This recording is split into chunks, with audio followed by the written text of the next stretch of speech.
right, hello, welcome to Adventures in Lollygagging. I am Jeff. Here's a bunch of other people. They're going to tell you who they are in a minute. But we're here to play Delta Green Impossible Landscapes tonight, which is a little campaign. By little, I'm being ironic because it's not. This is, you guys know what episode this is in total? This is our, oh man, I think it's 16. 19? I think it's No, 16. This is ninth. Oh, This is the man. 9th episode of part 2, and we had 7 episodes for part 1. So I don't know how much longer we got in part 2. Who knows? We'll find out. But yeah, we're in the thick of it. We're very much in the thick of it. We're nearing the midway point, I think, of the campaign, and then it's just like downhill from here, which is going to be great. But I'll dive into the summary soon after they introduce each other. But before we do that, stuff we do here on the channel. If you're watching us live, thank you for joining us. If you're watching us later on YouTube, we appreciate you just as much. Come find us live sometime. But we play on Fridays, Saturdays, and Monday. Fridays is our Delta Green night, generally speaking. Saturday, we play Worlds Without Number. Tomorrow would be Saturday. We're going to be starting a little bit later than normal. Normally, we play in like the afternoons, but we're going to be starting at 8 Central tomorrow night. And then on Monday, this coming Monday, which I believe is the 2nd, we are starting up a brand new game, Ultraviolet Grasslands, as we're doing our Session 0, creating our characters, creating our caravan, bits and pieces of the world. It's my new favorite metaphor or whatever. It's if psychedelia in the old Oregon Trail game had a baby in a tabletop role playing game came from it. So that's basically what UVG is. I'm pretty sure that's like the legit explanation. And then we also have our ongoing alien game on Mondays that alternates with Ultraviolet Grasslands, so you can come check that out as well. All of our episodes go up on YouTube within a few days, so if you can't catch us live, catch us there, or catch us on VOD, because keep them on Twitch for however long it defaults to. And with my spiel out of the way, let's see. I think we're going to go ahead and start with Derek. Derek, who are you playing? Where I'm shaking it up. Derek, who are you playing? Hello, my name is Album, and I am an arsonist, actually. It's been lighting buildings on fire for about 14 years now. Started as an astrophysicist because I couldn't discover the stars. I decided to make stars out of buildings, but the temperatures just never seem to get quite hot enough. And I'm very paranoid. Everything's out to get me. We're all pawns in a game. The Yellow King is going to murder us. Yeah. Murder, drive you to the brink of mental breakdown, something. Yeah, definitely something, for sure. Let's see, who else? Who do we want to go with next? Let's go with Melissa. Who are you? I am Agent Fawn. Used to be an archaeologist. As I mentioned in chat, I am down to 31 sand. So there's that.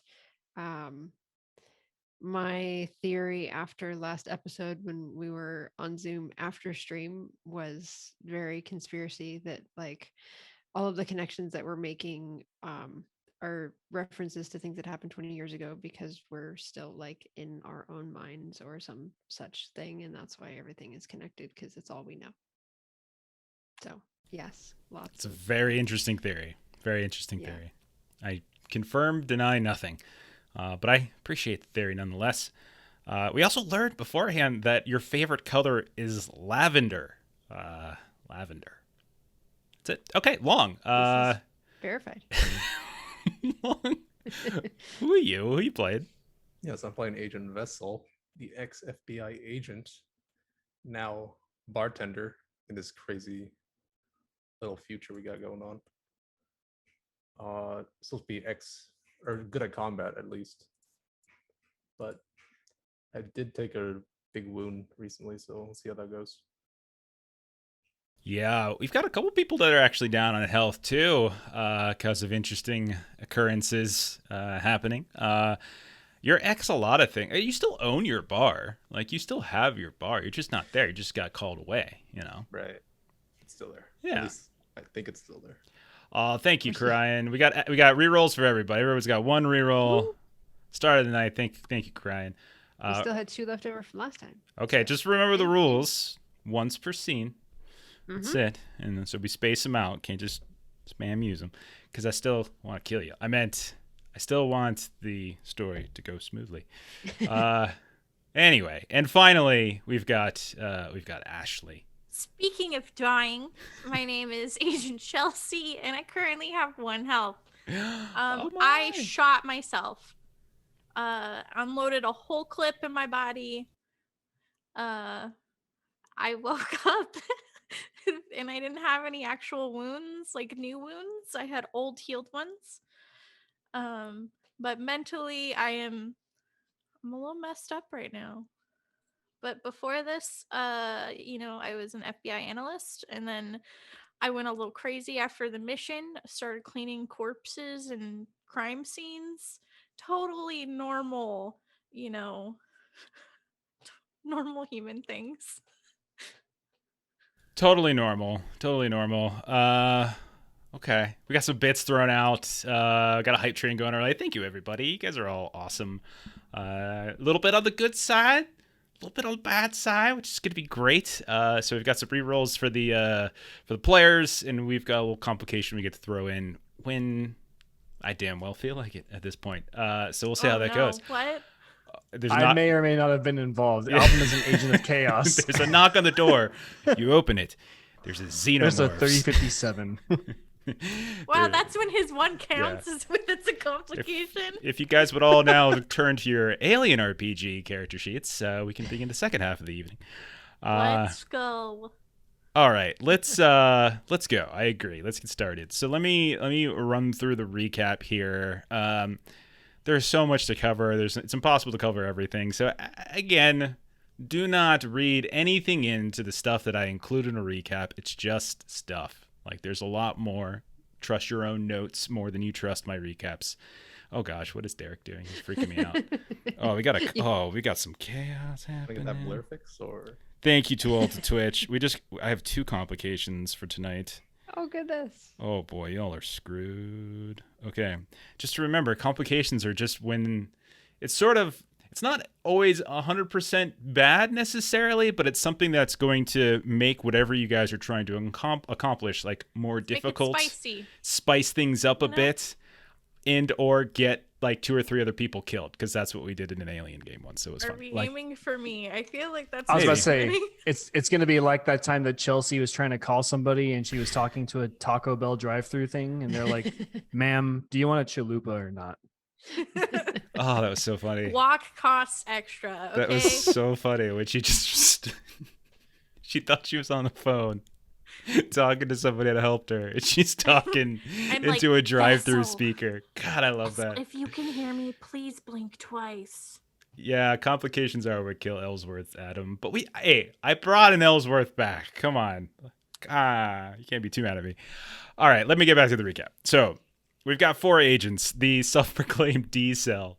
And they were first thrown together back in 1995 in New York for Operation Alice, where they had to investigate a missing young artist in the McAllister building. And upon completing that investigation, they found that the McAllister building opened up onto like these extra impossible floors. It was only supposed to be like a 3-story building, and ended up going on, as far as they know, infinitely, right? The night floor or something like that is what they were called. They met a variety of other artists and people within that building, all of whom eventually went up in a fiery explosion by the brownstone bomber himself, Agent Album.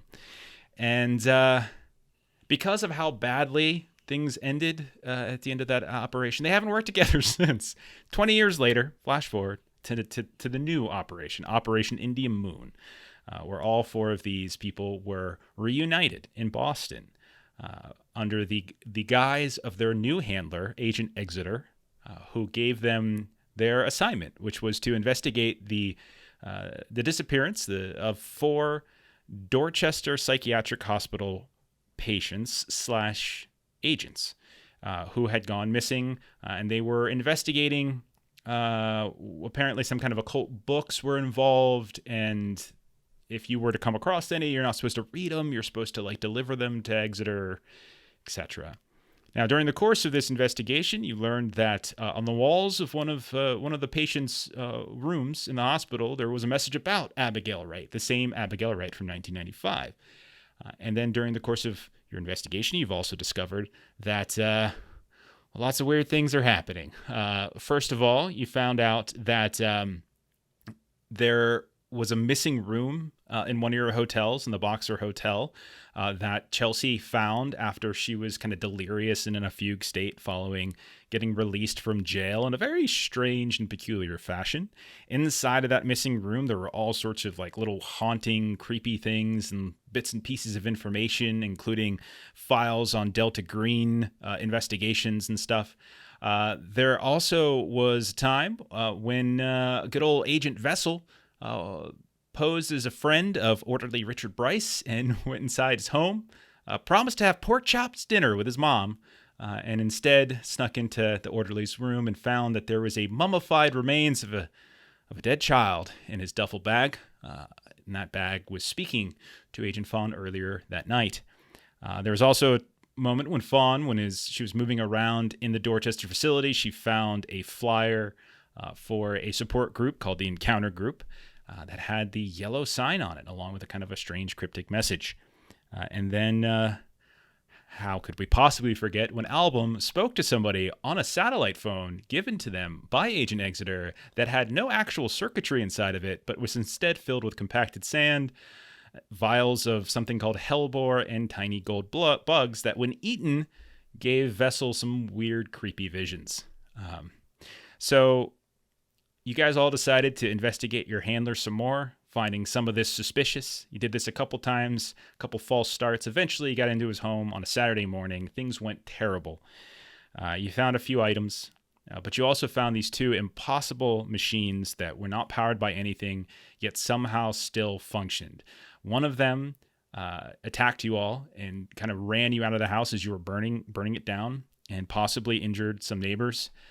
And the other one, you all learned later in your hotel, your third hotel, prints things inexplicably. You have no idea how, because there's no machinery. It's not plugged in. There's no battery power. There's nothing.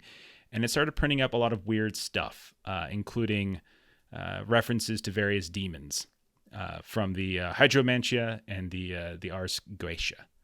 And then you also found some like papers that were stuck to the bottom of that machine, and they had various very specific information about the four of you and about someone by the name of Michael Whitwer. Album also found a cell phone, and that seems to also be connected to Whitwer.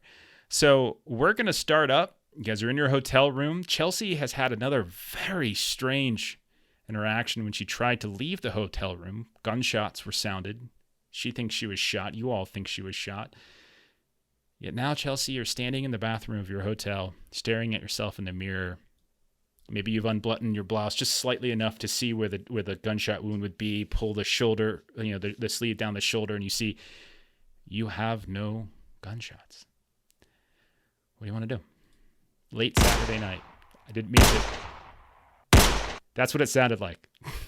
Jeez. I didn't mean to do that, by the way. God. That was a misclick, but boy, was that fun. So yeah. What do you want to do? So I'm still kind of freaking out, and I'm like, oh God. And I go over to the phone that Album found in the house. Okay. So you come The out. flip You come phone out of the with bathroom. sigil. So if you're coming out of the bathroom, that means everyone can see you now. But yeah, you come out of the bathroom. Yeah. Okay. Yeah. And like I haven't fixed my shirt or anything, so they can see like the healed over gunshot wound that's on like my shoulder.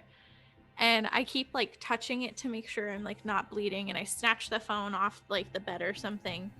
And I want to try and call the Whitwer number off of this weird phone though.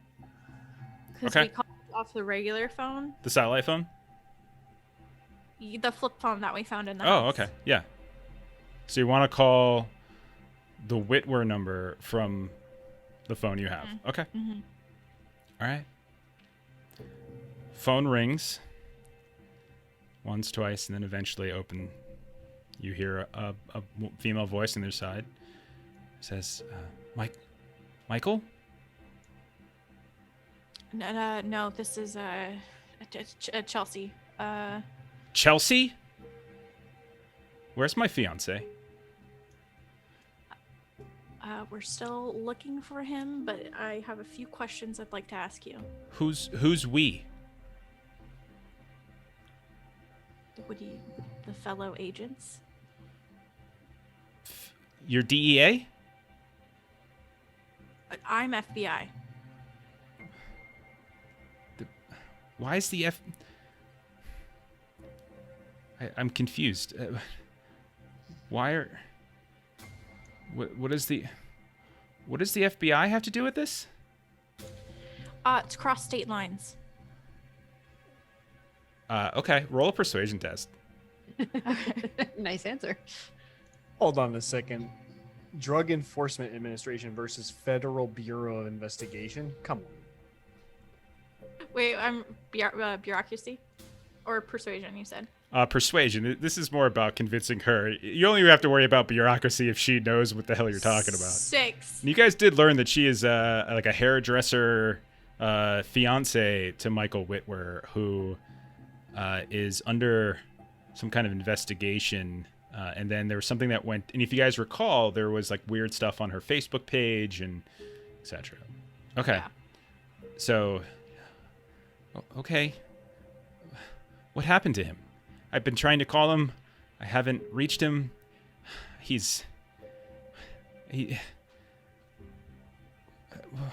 That's on where I'm new to this case. That's what I'm trying to figure out. I have a few questions for you. Okay. When was the last time you saw him? It must have been. Hang on. What's today's date? Today is beginning of September, which means that. Let me bring her up. Let me bring up my notes on her really quick. I don't have them Okay. up. I didn't realize we were going to start here. Sorry, I know. Sorry. I didn't have that page up. Had a completely different page up. Last something about July? Okay. Maybe July 3rd or August 13th. Okay. Yeah. So she says beginning of July. Okay. When was the last time he made contact with you? Shortly after.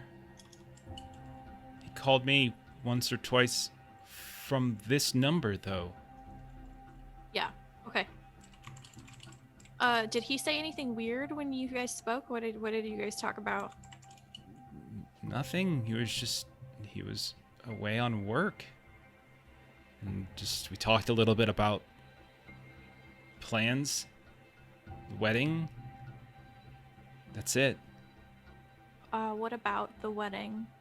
Anything he said that you think might be weird, No. out of the ordinary? No. Okay. Why are you asking these things? We want to find him. Sometimes something that might just seem normal to you, but might be just a little out of the norm, could be the one thing we need to help find him. We just talked about venues and caterers and yeah, it was normal talk. He said Okay. he'd be back and that was that. And then I want to ask her about like that Facebook post. Okay. What do you say? Let me pull it up again. What do we have it saved under in the notes? That's what I'm looking for right now. Let's see. Journal. Ophelia picture of sticker. Yeah. Sounds Very right. top of the list. Oh, okay. Or part 2. And she posted this on Facebook, correct? Mm-hmm. Okay. Ophelia, what's the significance of that picture that you posted on your Facebook page with like the sign and the number? What do you mean the significance of it? It was just, I thought it was an interesting picture. Who are you? Agent Chelsea? Fawn's gonna whisper. First name or last name? It's my agent name, last name. You're an FBI agent. FBI agents don't have agent names. We do. No, you don't. Yeah, she's not buying that part. Okay. Fawn's gonna whisper, kind of doing the like whispering while somebody's on the phone. Yeah. Like, where was he out of town? Where was he traveling for work? Do you know where he left to go leave to travel for work? It's East Coast. He didn't tell you a specific location? No, I don't think so. Maybe Boston, I think. It was quick. It was sudden. Okay. Did he give you an ETA of when he would return? No. He said it shouldn't take more than a week or two. A week or two. Okay. Did he mention anybody that he was going with? I mean, I'm assuming his partners, his team. I don't really know. We don't Okay, get. He doesn't tell he's- me about his work too much. He's a DEA agent. He's things. I'm not supposed to know some of that. You're not supposed to know, but oftentimes, they do tell their loved ones such things. Who's your supervisor? My supervisor is Agent Fawn. I was about to point to me. Out of what office? I'll rattle off my old office. Okay. Rhode Island, was it? Yeah. Okay. Why is someone from... Was he in Rhode Island? Considering it's an active case, I can't specify, but I did mention it crossed state lines.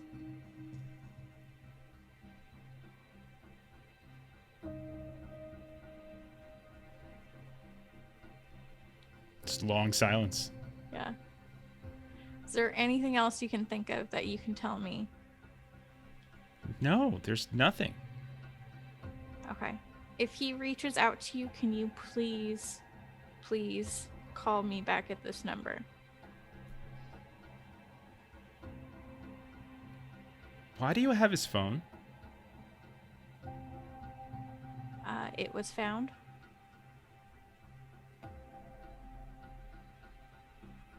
And he wasn't.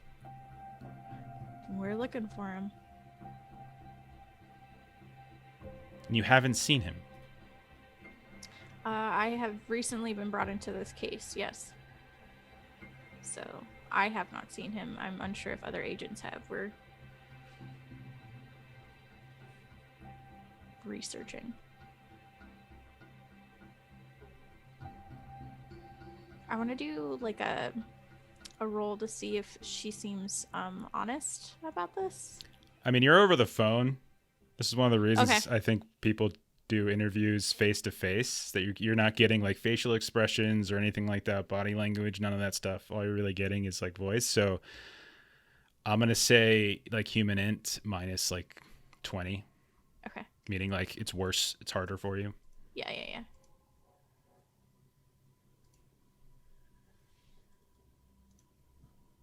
Okay. 14. Success. Yeah. We should start calling. By the way, make sure we're calling out what we roll, because some people listen to this as opposed to actually watch us.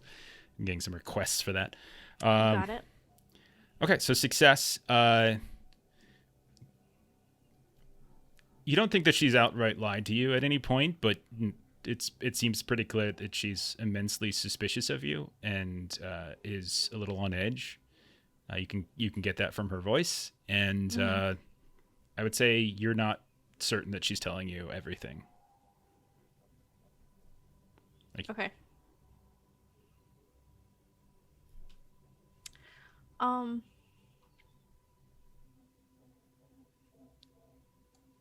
Okay, do I need to do a roll to lie? Well, what are you trying to say? I basically just want to imply, like, or tell her, like, so if anybody reaches out to you in regards to him, whether this is a hostage situation or something, this is the utmost importance, and I need you to call me back. Roll dodge to avoid the truth. Okay. If I hear anything, I'll call you. Okay. Even if it's something that you might not think pertains to it, I want to hear about it. Okay. Okay. Thank you. You have a wonderful evening. Oh, you too. And you hear the phone click. Okay. Okay. I want to grab Well, let's see what other people are doing. So, Okay. what is everybody else doing? Selshi just barged out of the bathroom, grabbed the phone, and did this. What are the rest of you doing? Fawn was hovering, trying to listen to the conversation and insert herself whenever possible. Probably let people know it's getting late, and we got other things looking to the next day, so we'll call it. Okay. It's pretty late. Yeah, it's like 11-ish, I guess. Vessel prioritizes sleep during our missions. It's smart. Okay. So you guys Mr. all staying here in Conspiracy the man, what were you doing? album. I'm trying to remember from last time. I'm pretty sure I was looking into Ophelia and Emily, like just doing searching on them. Right. So we can review what you've got. So it was Ophelia Citri put a post up on her Facebook, and it's the one that you see on the screen there. It's, as we all know, is the yellow sign on a telephone pole, and she posted it on like a Facebook page. And then there hasn't been a single post on social media since then. And instead, in addition to that, there is one reply to that message from someone by the name of Emily Harris. And it reads, "What is this? Oh, I don't like it." And then as you dug into that some further, you learned that Emily Harris has since gone missing. And apparently there is a investigation into that. And what was Emily's fiance's name again? I forgot. It was Dunbar. Trying to get a first name for you. Micah Dunbar. That's right. And I think it was a boyfriend, not a fiance. Fiance is Whitwer and Citri.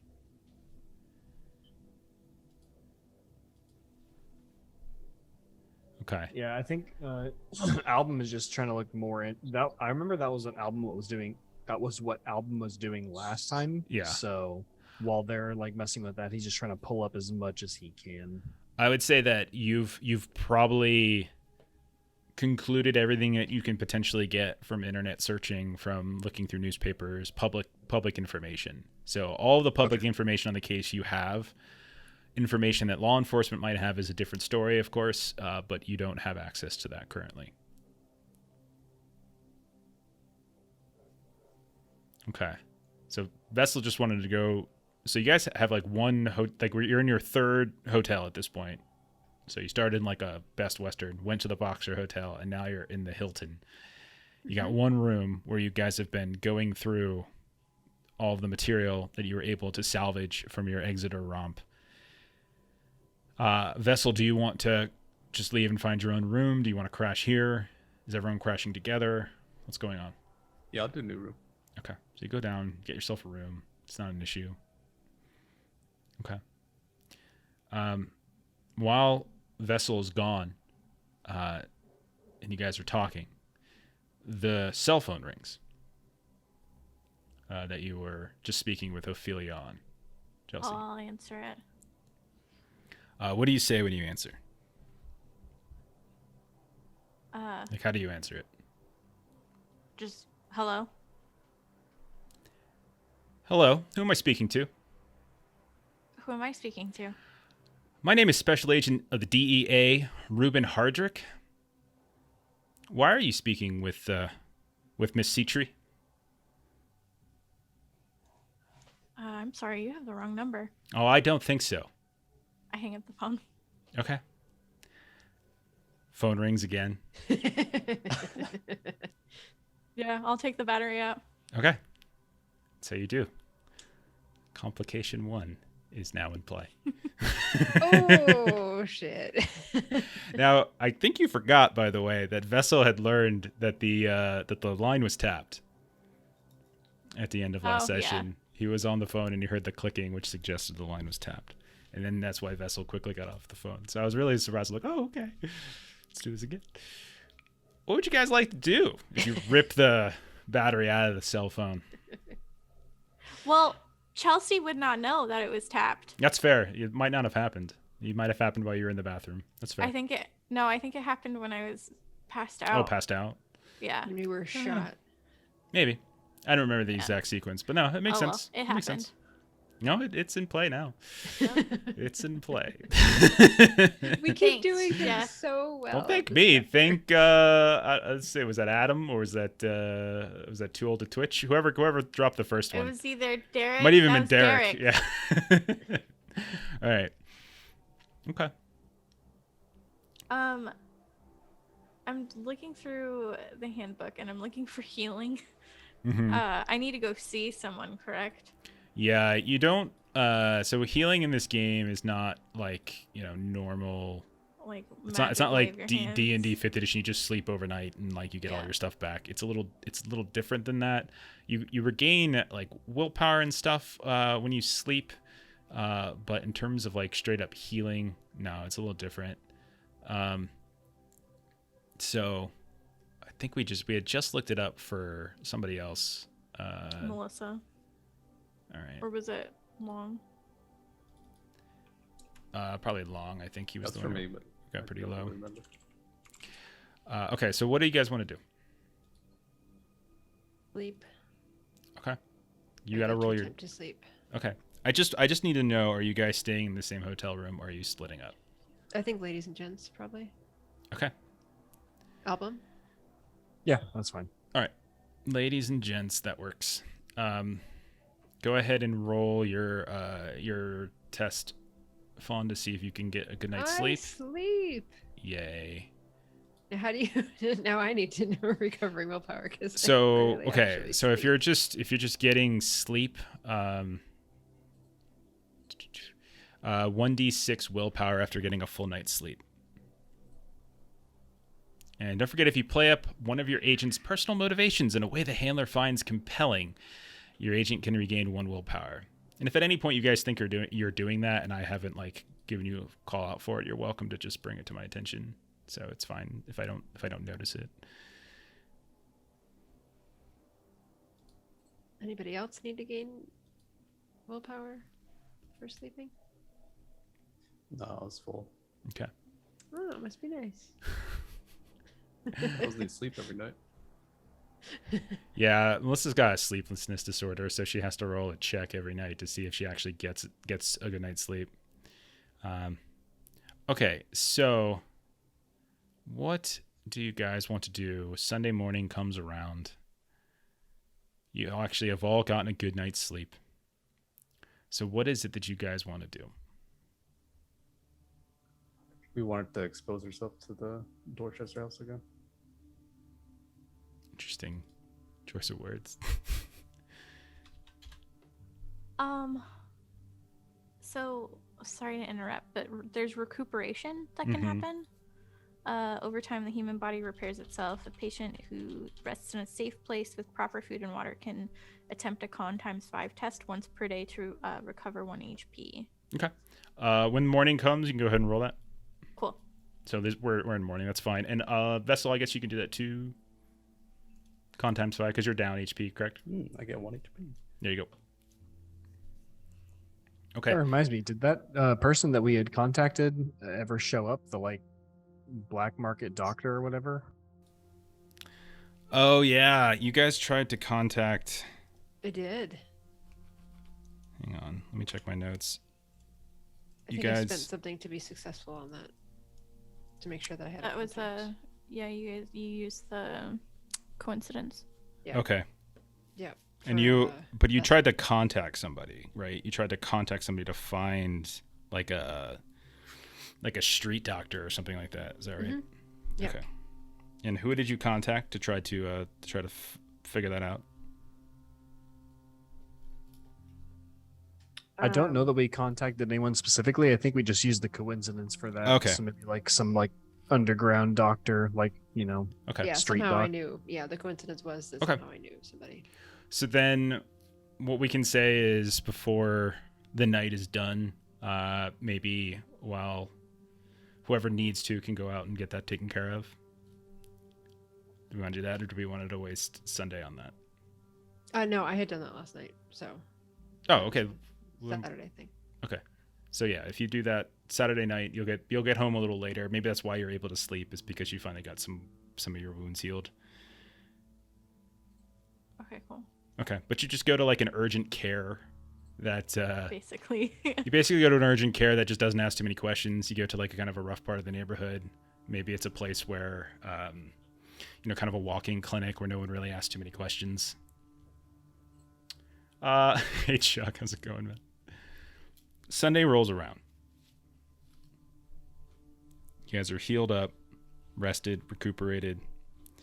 You meet up back in Chelsea's hotel room. You got your evidence splayed out. You got the scribe sitting on the table. Got your personal notes about each other.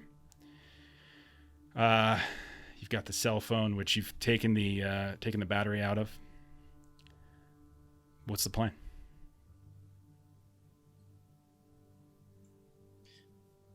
I know Album wanted to go back to Dorchester sometime. Yep. What exactly do you want from them? Because I don't know how much they know or think of us now. Oh, I don't care about the staff. I figure because remember, like 3 or 4 episodes, well, Album wouldn't say this. A while back, I had created my own like badge access. I had bought the materials needed to make RFID badges for us so that we don't need the staff to accompany us. So if it's Sunday, you can imagine that they have a skeleton crew working. So, and we should, depending on how this works out, how the badges work out, we should have access to look around on our own, which is why I wanted to go back. Good. Sounds like a plan. There's that security hole though. Like, isn't someone always in there? So they'll know for sure. Yeah, someone's always watching. Also, it was made fairly abundantly clear to you all that you weren't allowed to wander by yourselves. So unless you're going in stealthily, like illegally, you can expect that you probably won't be allowed to wander by yourselves. The specific reasoning was that they have very sensitive patients, and that if they start seeing random people wandering the halls, there's no knowing what could potentially happen. So if you're going in, you're going to have to be stealthing around and being careful, because it's That's the other part. With my skill in electronic security systems, if I have to sit and like interfere with their ability to see things, like you all can explore and I can just keep the scent off of you. It's just how we want to play it. But Album's kind of prepped for this already. So is your game plan that we're kind of not going through the front door at all? That we're kind of finding like a completely stealthy way in? And then you can kind of mess with things so that they don't even know that we're there?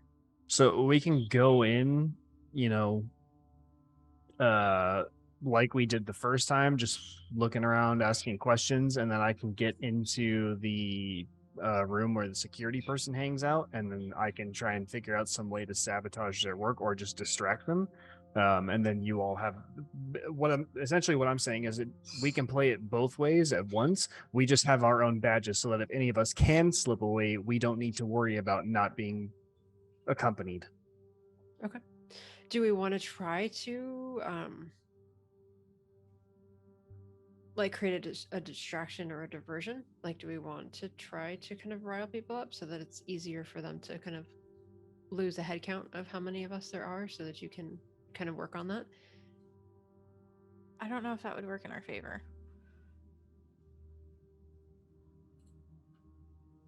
Okay. Because That's exactly what we're trying to find out from going here. It's kind of what I'm asking too. Well, I think we kind of want to see if there's anything else. Because wasn't there something from the Hygromantea, like about like a basement or like something like beneath the building? that we want to see. Beneath Bottle Bin, there's a I was gonna say, door. I thought that was the brothel bin. I think if anything, we could just try and schedule interviews with those 2 patients. Myler West and Timmy. Yeah, Timmy. Timmy. Timmy. All I can think of is Timmy Turner. I went to South Park as well. Okay, you guys just tell me what you want to do, and we'll go for it. Is everybody going? I think if Fawn goes, that will cause some issues. Just because Maybe. the security guy doesn't like you because you stalked him a little bit, but he also doesn't like Vessel because Vessel definitely stalked him. I feel like he knows that I Vessel know did talk to things. his mom. Yeah. Yeah. I mean, I know you said forget the staff, but like the one staff you guys investigated had a mummified remains of a dead child in their gym bag. So, Yeah. Which you guys haven't done anything with. It was probably just beef jerky that looked like a child. Oh, it's definitely a It was child. definitely a mummified child. All right, you guys, come on, tell me what we're doing. We're just treading water here. Let's go, make a decision. I I mean, can't my show up vote. without causing commotion, so I can't go there. Okay. Okay, so then we're just gonna wait until, just to confirm, the only other option is waiting until Tuesday to go to some random anonymous meeting with masks. Well, I think we should go to that before Tuesday because I think that's when shit's gonna hit the fan. So maybe Agent Vessel and Fawn can case out the church thing, and maybe Album and I can schedule an interview with those 2 patients. Go back and Sure. see Okay. what you can do nosing around. Okay. So you guys each get your vehicles, and you head in different directions. We'll start with Vessel and Fawn. You guys head over to the church where the flyer says. Let me pull up the flyer for you guys if you don't remember. But you head over to the church where it's St. Jude Church in Dorchester. Let me show them on the screen. You go up to the church. It's a Sunday, kind of a busy day for church, and so there's quite a crowd, and it's also Boston. You head inside. Maybe you dodge mass, kind of get in between mass, but there's still a significant amount of people there. It's probably not completely filled to the brim, but there's certainly pews that are filled with dozens and dozens of people coming and going. What are you looking for while you're here? Fawn would want to look, in some sort of like a lobby area, just to see if there's kind of any other paraphernalia, paperwork, different things like that. Like, is there this flyer? Is this still an active group? Mm-hmm. Kind of advertise, if they have any kind of, like a shadow box or, kind of any kind of pamphlets in their lobby area. Sure. And what about you, Vessel? Might just like prod up people to see if they know anything about gathering on Tuesday. Okay. So why don't Fawn roll like a search plus 20, and then with Vessel, since you're talking to folks, you can do like a, charisma times 5 or something like that if you just want to, or persuasion, whichever you prefer. So you try to find some folks that might be of interest to you. The persuasion roll, I failed it. Okay. You do have a Plenty reroll of if you want. rerolls. So how'd you do, Fawn? I passed. Okay. So you look around the church, and you can hear kind of sermons going on. There's public restrooms and things. You find some bulletin boards, and you're eventually directed into the basement, where you can see that there's kind of this whole subfloor that's filled with these private meeting rooms. None of them seem to be holding like any kind of support groups, but you do see that there's some Sunday school groups that are in play. So there's a lot of like children running around here and there. You can see that a couple are like sitting in circles and they're reading various passages and stuff like that in some of these rooms. But you can also see what looks like just like a basic whiteboard that has like the days of the week lined up, and it's got like different times for certain rooms that you see that are reserved. You do notice that there are some flyers for other support groups, but you don't notice any for the encounter group as you're searching around. You're not the only one doing this. You can see that there's some people kind of lingering around from some of these kind of pamphlet, like the little pamphlet holders, kind of maybe hesitating here and there. A couple people are drinking coffee. You get a couple looks from others, and some people downcast their eyes. Maybe there's a touch of embarrassment there or self-consciousness. One thing I want to look at is, so the encounter group flyer specifically says 7 to 8 p.m. on Tuesdays. So if there's, kind of that schedule on the whiteboard, I want to see, is there something else 7 to 8 on Tuesdays? Yeah, you check Tuesday, the upcoming Tuesday, there is EG star 7 to 9 p.m. You see that there's like these handwritten and laminated, I shouldn't say handwritten, but like printed up and laminated instructions here and there, things that are kind of reminding people that if, they're responsible for their own, snacks or stuff like that, make sure that you put your folding chairs and the tables away, basic procedures for kind of holding out the space. And it lists, if you're interested in renting out a space, speak with Father Joseph Carey. And that's that. Vessel, you spend some time asking people questions. You just start trying to get an idea for the encounter group or the church itself, and it's mostly dead ends as you ask around. No one recognizes the encounter group when you mention it. One or two people mention maybe going to an AA meeting here, but there's nothing specific about the encounter group. Okay. Fawn?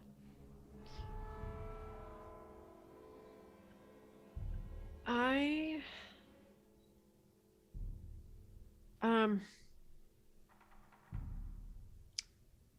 try to just make small talk with the folks that are there, that were kind of nearby, just kind of seeing like, new to the area. They're good groups that you go to. How are the services here?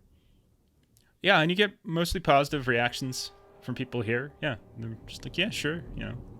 It's good. It's if you want to burn your Sunday, and they kind of joke here and there. And then other people are a little bit more serious. I'm like, yeah, it's really helpful. It's nice of the church to kind of open up their doors and let folks in here, things like that. Does the rest of the schedule seem to have groups that are kind of more clearly spelled out, like it says what they are? Some of them are acronyms, like you can recognize a few of them. Others are full names. It depends. There's just only so much room in each of the grid slots for the window, for the times, that if it's a longer name, it seems to be acronymed. Got it. Okay. So it's not unusual to have something that's just... Doesn't seem out of the ordinary. Okay. So I'll see if anybody here... do you ever come in on Tuesdays? No. Like you ask around, no one, don't think so. Every now and then maybe, if we missed a different meeting at a different time, stuff like that. It just feels like a dead end. Okay. If it's between services, I'm gonna see if I might be able to kind of locate Father Carey. Did you say that a service was just ending? Yeah, your guys are there for a little while. This isn't happening instantaneously. This is probably like 2 hours worth of you guys like wandering around the church, talking to people, probably sitting through a sermon. Roll a luck test. This is just pure luck if you can kind of get the attention of Father Joe, if he's even here today.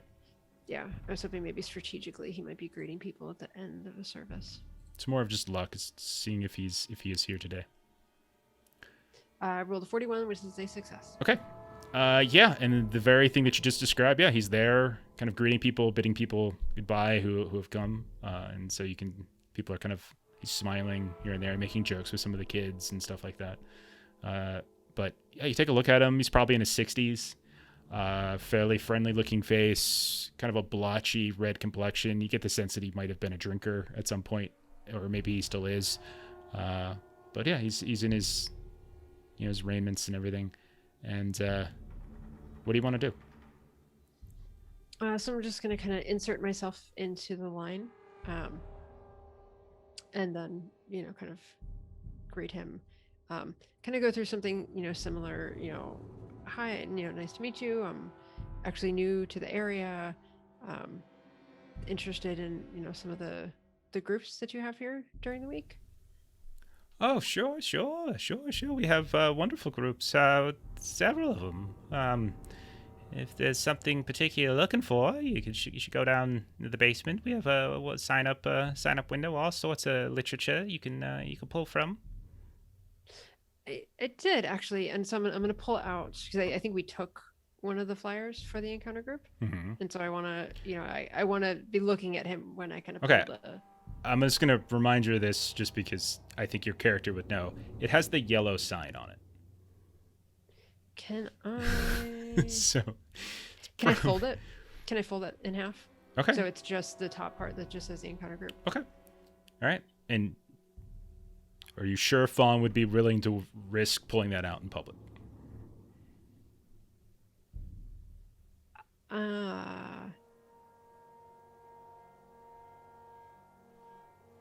Thinking. I guess I'll just... No, you could do it. I'm just asking. I'm not telling you not to do it. I just want to give you every chance to I feel like the right answer make the is decision. no. There is no right or wrong answer. It's just one of those things where I just feel like character and player, like where's the difference in the knowledge level? Like I'm not sure. So I just want to make sure you're making a conscious decision and not just sort of like freewheeling it. I think as long as I cover up the sign, like the sign isn't showing, so I'm just kind of just showing the encounter group. Okay. Yeah. Yeah, you show it. He takes a look at it. He's like, "Oh, I'm sorry, miss. We've just got so many down the basement. Sounds vaguely familiar, but can't place it off the top of my head." Oh. And as you're standing there, like the throng of people around you are kind of like pushing and pulling and kind of bump into you. Roll a luck test. We still have a second complication. Yeah. Oh yeah. Right. That's why I was asking. I didn't want to specify that before you were like, you either said yes or no. Yeah, roll a luck test. Success 41. Okay. You bump into him. Flyer falls down to the ground. Damn it. And some random person, not the father himself, picks it up, looks at it, and hands it over. "Oh, I'm sorry to bump into you." And just kind of looks up at you and says, "Have you seen the yellow sign?" And we'll cut over to the mental hospital. I did warn you.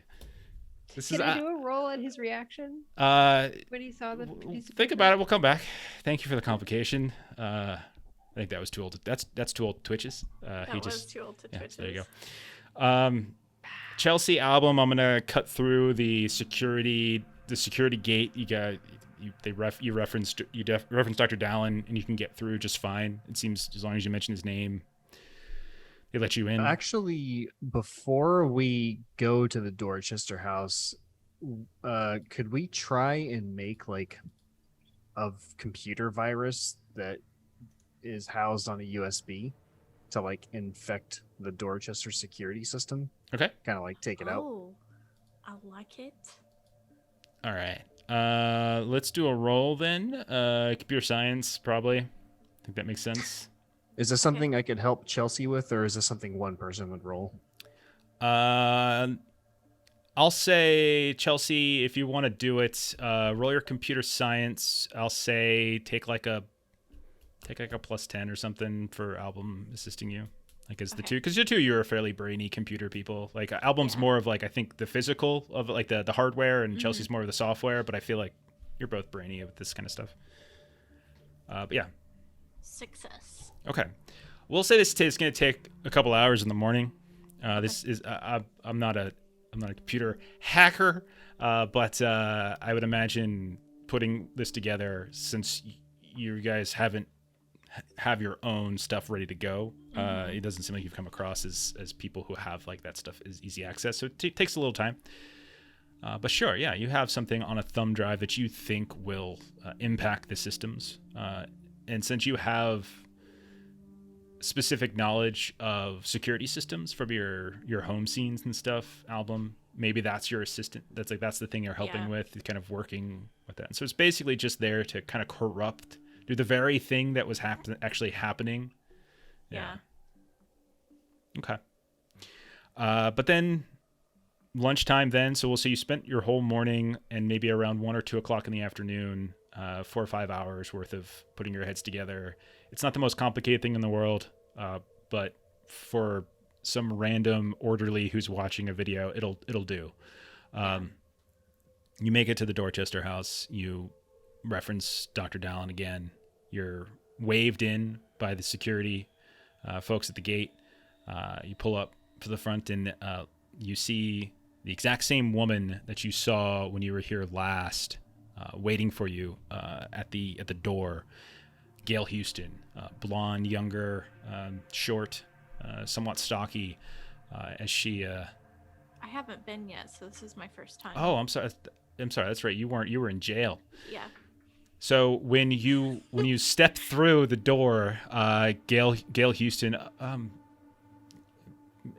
Mr. Or Agent or I'm sorry, I'm not sure exactly how. It's good to see you again. She kind of like fumbles over a little bit. What can we do for you today? We're just here to follow up on a couple more things. I brought my partner with me. This is Agent Chelsea. She's going to be assisting me. I think what I want to do is just look more into the security systems that you have, the locks, the doors, things like that. And I think Agent Chelsea, what exactly did you want to look into again? I've forgotten. I wanted to interview 2 of the patients, if that's possible. Sure. If you can just come over here and she kind of leads you over towards the lockers again, goes through the same process, empty out your pockets, get rid of your, all your, your keys, your phones, your guns, etc., all that kind of stuff. Anything that might be considered contraband. And the thumb drive actually is contraband. So that's in my bra. You're still gonna make a roll. Okay. But I'll say if you're putting it in your bra, you can go ahead and roll with significant bonus, because she's not going to pat you down or anything. So go ahead and just, I would say, I've seen women pull worse out. roll like I was search, about to say, or not search, stealth plus 20 or something, or trying to see if there's something better than stealth. But I think stealth plus 20 or something. it's a good thing it's Boston. It's September. Otherwise, you have to roll like a sweat test. Ew. Oh, Oh, no, God. that's a big old failure. You want We to burn have that reroll. reroll? Yeah. So this is interesting. What? No, just go ahead. If you fail, this is gonna be fun. Oh boy. Wow. Oh no! Oh no! So Oh, as you guys, crappies. as you're sitting there, you're kind of maybe reaching down, grabbing stuff. Maybe you drop your keys as you pull them out of your pocket. You reach down to get your keys, and lo and behold, it's not like she noticed it in your bra, but it falls out of your bra and clacks around on the ground. And at that point, she noticed it. She reaches down, picks it up, hands it to you, and she's now well aware of it. And I'll put it in with my stuff that I'm leaving in the locker. Okay. Close the door. So the Crap. thumb drive is now in the locker. Hey, Captain Nemo. I have seen, so like aside, I work in a grocery store. This one woman like adjusted, lifted, pulled an entire one of those really large wallets out from underneath, and I was like, so I've seen some weird stuff working in a grocery store. Jeff, real quick, the device that I had used way back in like the first episode to like temporarily interfere with the cameras on the Gateway Bridges restaurant. Mm-hmm. Would I be able to try and sneak that in my shoe with like a stealth roll? It was like a little handheld or like pocket device. Or Yeah, whatever, but- that's a little bigger than a thumb drive, though. So I Right. think we're just gonna roll a straight stealth. You're not gonna get any bonus from it. That's fine. Do you want Nah, to I'm not re-roll? gonna- That's a really 23 over 19. Your stealth is so low. Yeah, there's Yeah. no point in re-rolling that. Okay. It's so low. So yeah, Aw. you pull that piece of equipment out. You set it in the log, and now you guys don't have anything on you other than lint in your pockets. What are Other than the badges? Clothes on my back. Those fake badges. Will we need to roll for those either? Because it's just like it looks just like a credit card. So I imagine this is something we are allowed to at least keep our wallets, right? No, actually, I'm pretty sure wallets are taken. Let me double check. Wallets are considered contraband. Yeah, there's a lot of stuff considered contraband. It also depends upon exactly where you're going. Oh goodness. So let's see. Street clothing, belts, shoelaces, candy, caffeine, cell phones, drugs, weapons, cell phones. Shoelaces. So we have to Et cetera, et cetera. unlace our shoes. Yeah, you Yeah, could. you're in a mental hospital. I know, no, I get that, but like it's just hilarious. Yeah. So they don't just give us shoes to wear; they actually expect us to unlace our shoes. I just. They do indeed. We wore sandals. I wore. I was about to chocolates say, today. Album would 100% not do that. That's a waste of It's like, Album's that's it, I'm time. out. He'd be Like, That's it. just give me shoes to wear. King and Like, Yellow I'd rather- wins. See ya. Okay. All done. You can Uh, see my socks. So yeah, I'm gonna say your wallets and everything. Okay. Well, good luck, Chelsea. Album's now functionally useless. Oh, That's not true. That was the whole plan to come here. Yeah, exactly. It was the whole Yep. plan to use those things, and we So- have nothing.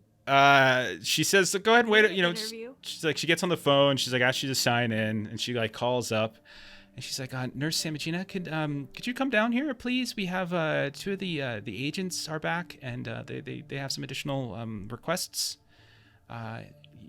Yeah, one of them wants to speak with a few patients, and the other wants to. I'm sorry, what was it you wanted to do again, there, sir?"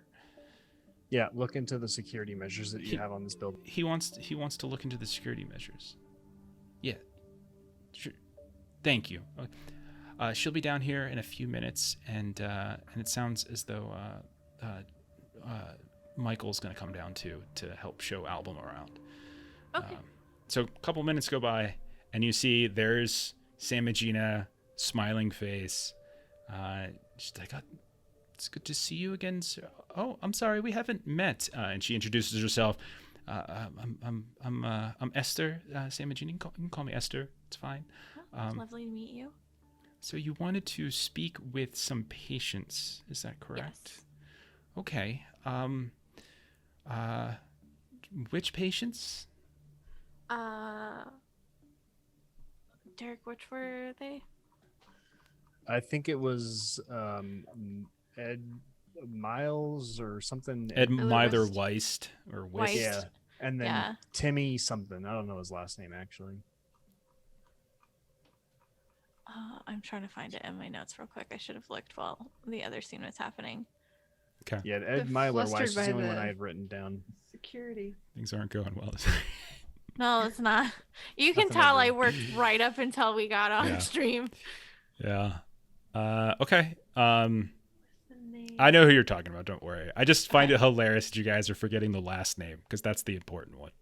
Well, I know. Ed never mentioned Timmy's last wasn't name, there. so I couldn't know it. Well, no, I think you guys talked it out at some point. Posture check. Timmy. Everyone sit up.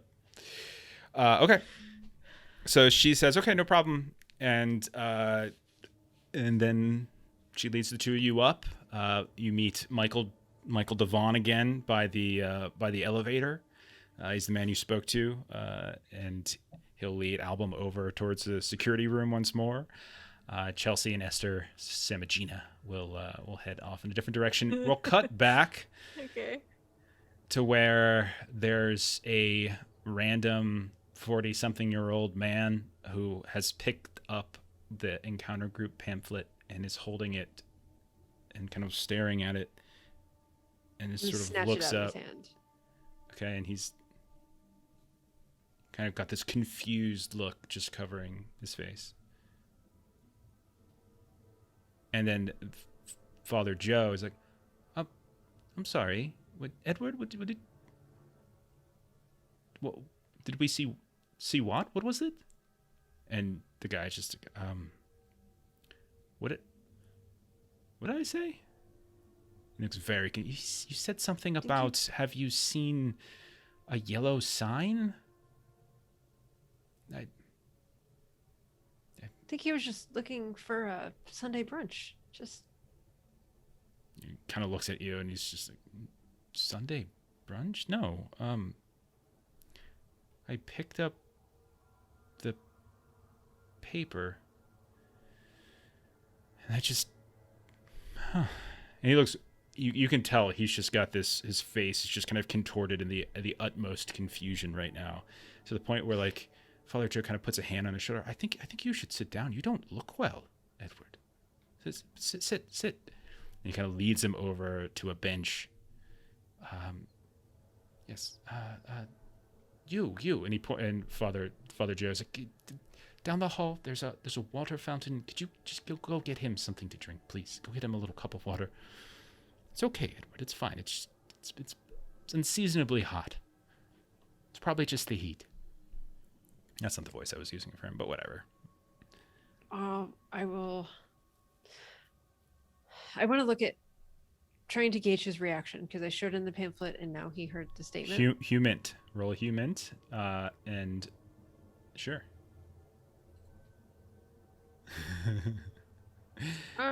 That's a 58. That's a failure. Okay. And it's over 16, so I don't really think a reroll is going to work too well.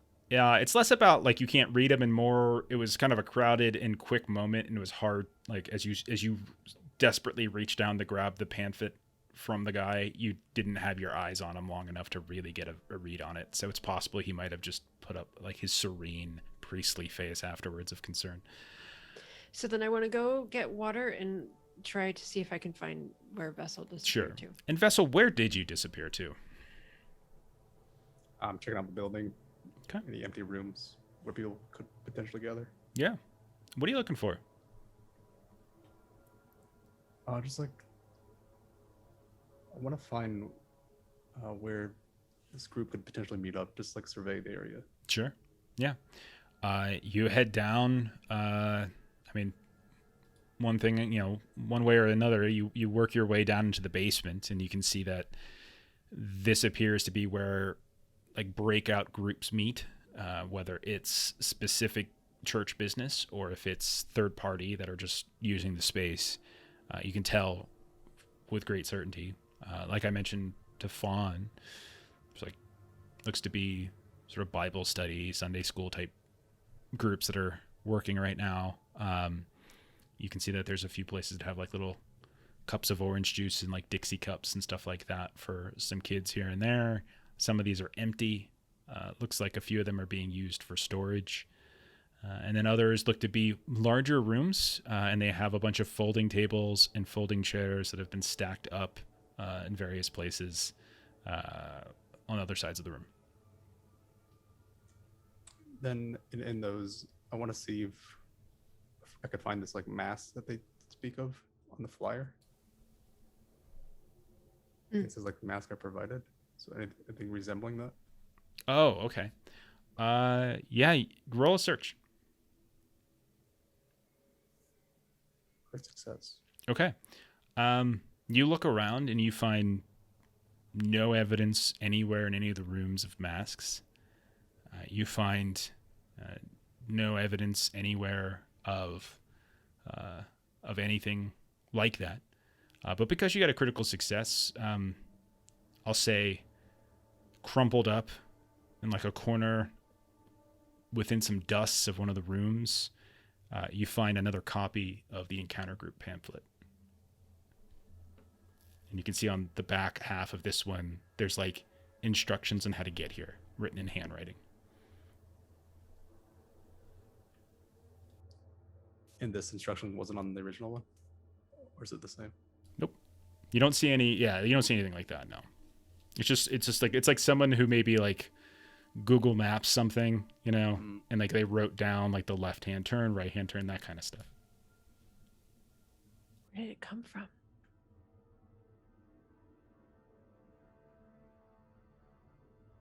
Okay, so I'll just know that this is the room that they could potentially meet in. Okay. And I've already searched a bunch, so I guess there's no one here. There's nothing else I'm gonna find if I search again, right? Yeah, I'm giving you, like, you searched all throughout the basement and found no evidence of masks or anything like that, and almost as if it's discarded and just kind of swept up. You're not sure even how long it's been here.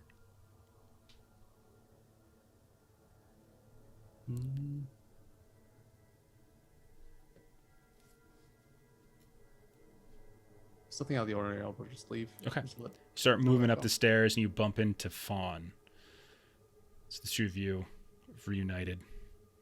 Fawn, I'm assuming you haven't brought back that water you were asked to get. I was on my way to get it. Uh-huh. Okay. What do I'll the let her two know of you want to do? that this is potentially the room to meet in. So if you want anything to it, there's no one here. Did you find anything? Nothing, just this other flyer. Is there anything on it? Just the ordinary instructions how to get it. So where did the instructions start? It just says left and right, like second left, third right, stuff like that. Maybe we should take it with us and see if we can backtrack the steps. Maybe see where someone was coming from. Okay. I've got a problem out front. I was trying to show the flyer to the priest, and it fell out of my hands. And there's a guy out front that picked it up and immediately said, "Have you seen the yellow sign?" and isn't doing very well. So I'm grabbing some water if you want to come with me, and we'll see what happens with this. How much do we know of people that have seen the sign? It's like, I know You they carved just it into a plane. Yeah. Right, I know they just repeat the line, but I think it was a we don't United know Airlines. much after. So, from your own experience, you know that when you first saw it, you felt, you, without thinking, without any control, just blurted out that question. And then you also felt a compulsion to share it. And it wasn't until you shared it that the sense of like that strange kind of anxiety, that weight over top of you went away. There's something about it, right. something almost unnatural about the sign. A I saw potential sun. outbreak of him spreading it even more. Mm-hmm. You know, Long does anyway, that vessel crashed it into a plane that landed in Chicago back in 1995. Yeah. Oh. Don't know if Vessel ever looked into that, but yeah. Oh. So we're gonna cut back then, and we're gonna come over to the hospital again. I want to stress this: psychiatric mental hospital for violent patients that are prone to like violent jobs and things like that. It's not a teen detention center. So, what would you like to do? You've got Samagina, who is pulling Chelsea in the direction of Ed Myler Wist. And Album, you're being brought over to the security room once more by Michael Devon. Is there something in particular you want to try to do, Album? No, I've been sitting here thinking the whole time, and I have no way to like discreetly sabotage anything. So he's just gonna kill time essentially. Okay. Chelsea, you go and you sit down and you meet with. She brings you into a room. You see Ed. Like it looks to be like there's a table. You can. And Ed Myler's just sort of there, kind of. Got his little book out, handwriting some stuff down. And what would you like to say? He looks up and I don't know you. Hi, it's nice to meet you. I'm Agent Chelsea. Agent Chelsea, What branch? What department? FBI. Is Chelsea a first or last name? It's my agent name, last name. What's your first name? What's your full name? I'll tell you that later after if we've got some good questions answered. Or maybe I don't answer any of your questions until you tell me it. Well, let's You're see the how one this- coming to me for how something. this plays out. Okay. I just won't say anything then. Okay. I was wondering, are they still here at night?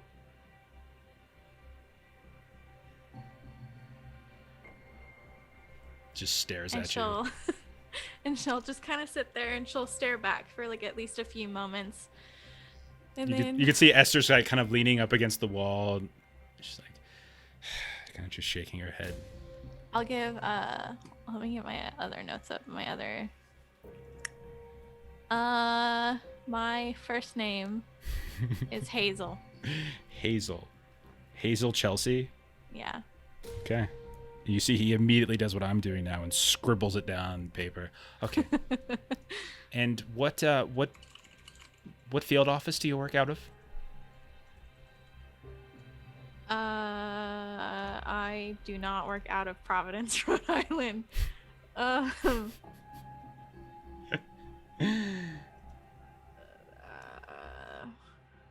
Whatever the Quantico one, the main field office. This is Okay. actually to Jeff. Wait, is Quantico? Yeah, Is it the training? Yeah, it's like a training, right? Yeah, Okay. that's just whatever. Yeah. That's FBI Ashley Quantico. Okay. You just okay. Wait a second. I think there's Something FBI like that. headquarters also there as well. Maybe? DC? That's in Virginia. So We're so bad. The FBI. Jeff, I'm rolling off of 3 hours of sleep in a 10-hour workday. Washington, DC, I think, is the headquarters. Okay, so Quantico is the FBI Academy. That's what I thought. I wasn't sure though. Okay, I was yeah, going so I'll based just off read of like my TV knowledge, and that's never a good thing. Yes. So that's FBI I Academy. watched Criminal Minds once. I watched an episode of Quantico once. So yeah. So you want to say you work at the FBI Academy? Yeah. Oh, and there's also the laboratory division and operational technology division are also in Quantico. Okay, so we'll say operational technology. Thanks, Whatever. Google. Okay, and he Thanks- writes it down. thanks, Melissa. Okay. What can I do for you? So you informed one of my fellow agents that they're still here at night. Who's you still here at elaborate? night? Well, that's what we're wondering. He kind of looks up at like Nurse Samagina, who's just sort of like vaguely staring off into space between you. Mm.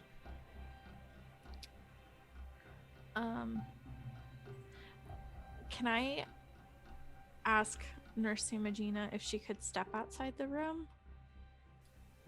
She looks down at you. I'm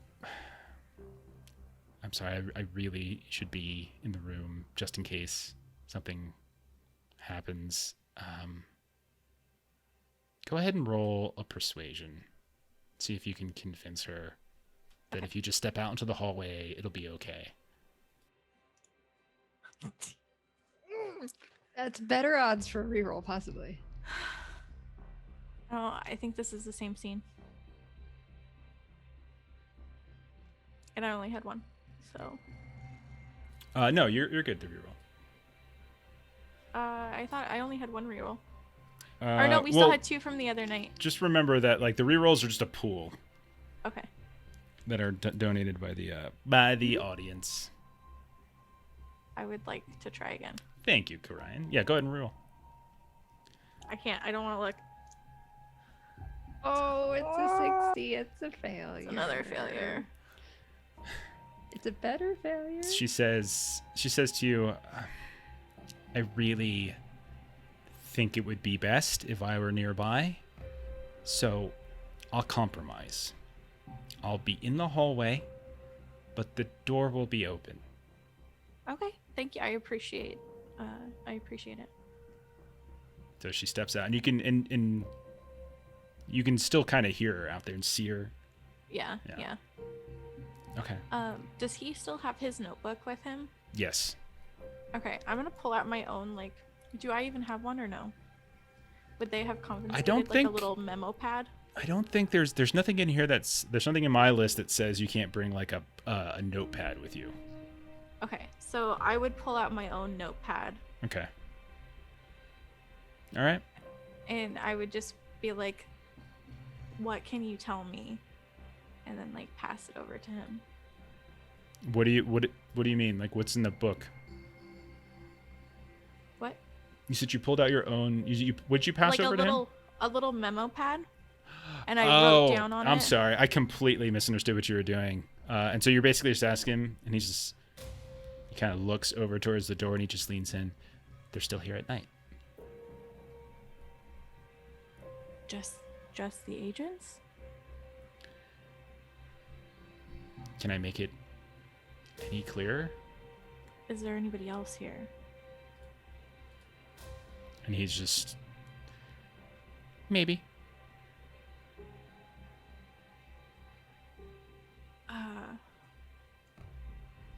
What did you mean when you asked how did we find you? I think the question's pretty clear. You're clearly coming for me. We spent a great deal of money to keep everything out of the news. Changed my name, everything. What was your name before? It was my mother's name, Gleason. Gleason? So still Ed Myler Gleason? So, yeah. Anyway, they just disappeared. Okay. When they reappear, are they still in the same room or elsewhere? I don't know the answer to this. You should speak with somebody else. Speak with Bale. He would know. Who's Bale? Timmy. And who are you? Do you have a special name like Bale? Special name. My name's Ed. He just gave it to you. Yep. God damn it. Okay. What can you tell me about Timmy? What about him? He's kind of, I don't know. He's a tough guy, you know? He's one of those veterans. He doesn't think much of me. That's fine. But he's friendly enough. Has Timmy let you read his book at all? His notebook? No. And I don't let him see mine.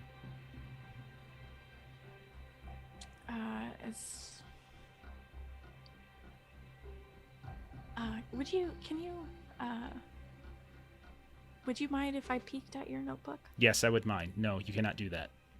Okay, that's fair. God, what else would we ask Ed?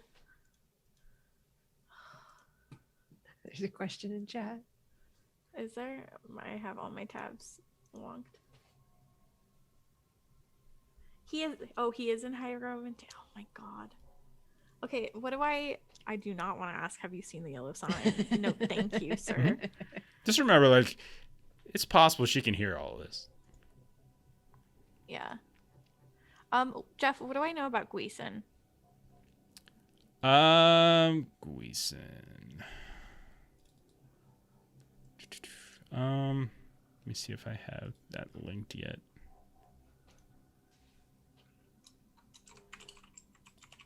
One sec. Let me see if I can find something for you. Okay. Yeah, you've already read it, so I'm not really having you do the rolls anymore, just because I'm just giving you credit for it at this point. Strong Great Duke of Hell rules over 40 legions of demons. He tells all past, present, and future things, shows the meaning of all questions that are asked to him, reconciles friends, and gives honor and dignity. And that's it. That's the entry. from Ars Gratia or from Hydromentia. Did you say brings friends together? No. Did I say that? Reconciles friends. Reconciles Reconciles friends. friends. Okay. Gleason, what can you tell me about Abigail Wright? I don't know Abigail White. Is he being weird? Is he more fidgety or just same that he normally is? Same kind of like a little anxious, but he's been that way the whole time. And he frequently scribbles in his book.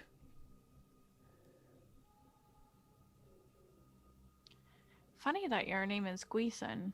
I've read that in a different book before. It was my mom's. And she got married. That's how it works. Generally. Do you know the origin of your name? No. Do you know the I origin of yours? Yes, I do. No, you don't. You're a liar. What's the origin of Am I? your name? And Chelsea will rattle it off. No, This is that's a not gonna hand work. wave, That's Jeff. not This is gonna a hand work. wave, Jeff. This isn't a hand wave. No, I don't think so.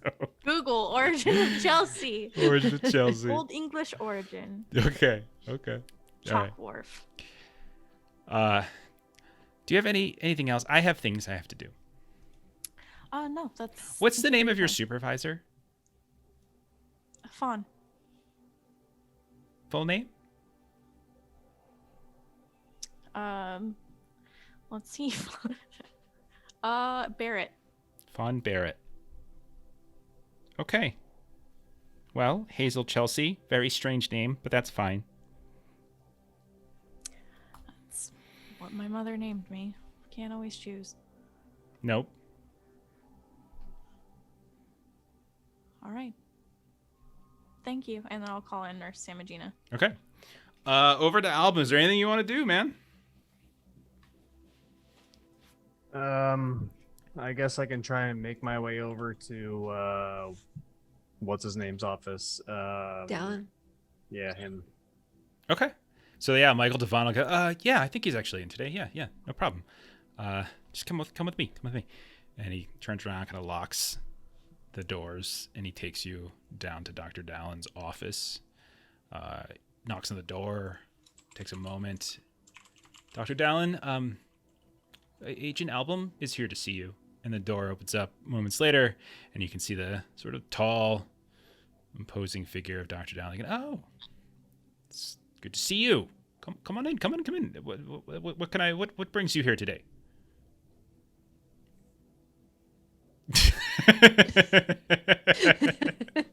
He's like, I had such a plan. I just want to go grieve my plan. I don't even know what to lie about because I can't. I've been sitting here trying to rack my brain over this. I don't know, man.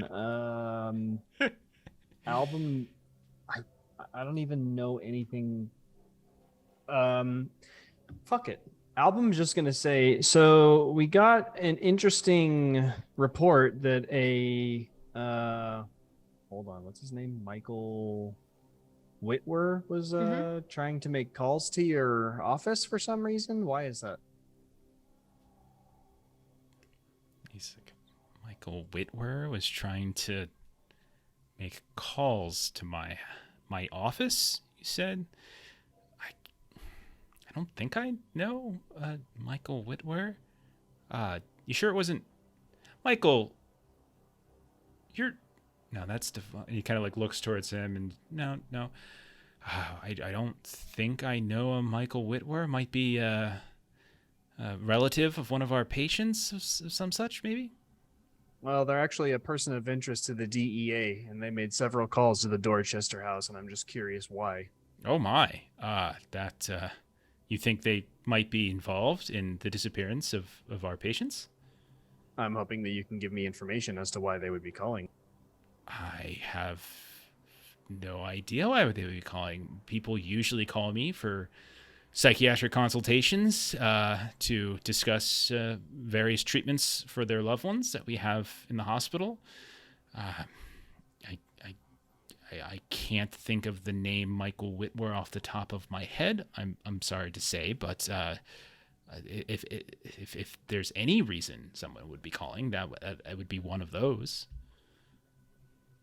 Could you do me a favor and look through your call logs to see how many times they went through? And Album's just gonna like casually walk over to his rock collection and just start like picking them up aimlessly, like he's just chatting and looking at stuff. Sure, I can. No personal boundaries. I could do that. He goes over to his phone and he calls down, Gail, could you do me a favor, please? Yeah, could you get the call logs for my number specifically? Is it my number, Agent Album? Or is it just the Dorchester hospital line? I'll take it all. I have plenty of time to look through it. Your number, the hospital, everyone. Gail, could you get a printout for Agent Album of incoming call? What are there specific dates you're looking for? Let's do from June until current. Beginning of June till now. That's 3 months worth of logs. Do we even have 3 months worth of phone logs? We don't have 3 months worth of phone. She says we don't have 3 months worth of phone logs. What would I need to roll to kind of pressure him on that? Because I know when it comes to like storage of like information, usually they have to keep records of things for a minimum amount of time. Roll persuasion. Okay. And yeah, go ahead and roll persuasion. Okay, I failed. Apparently, reroll. You've got a 43. Yeah. 6 rerolls left. Sure. Oh no.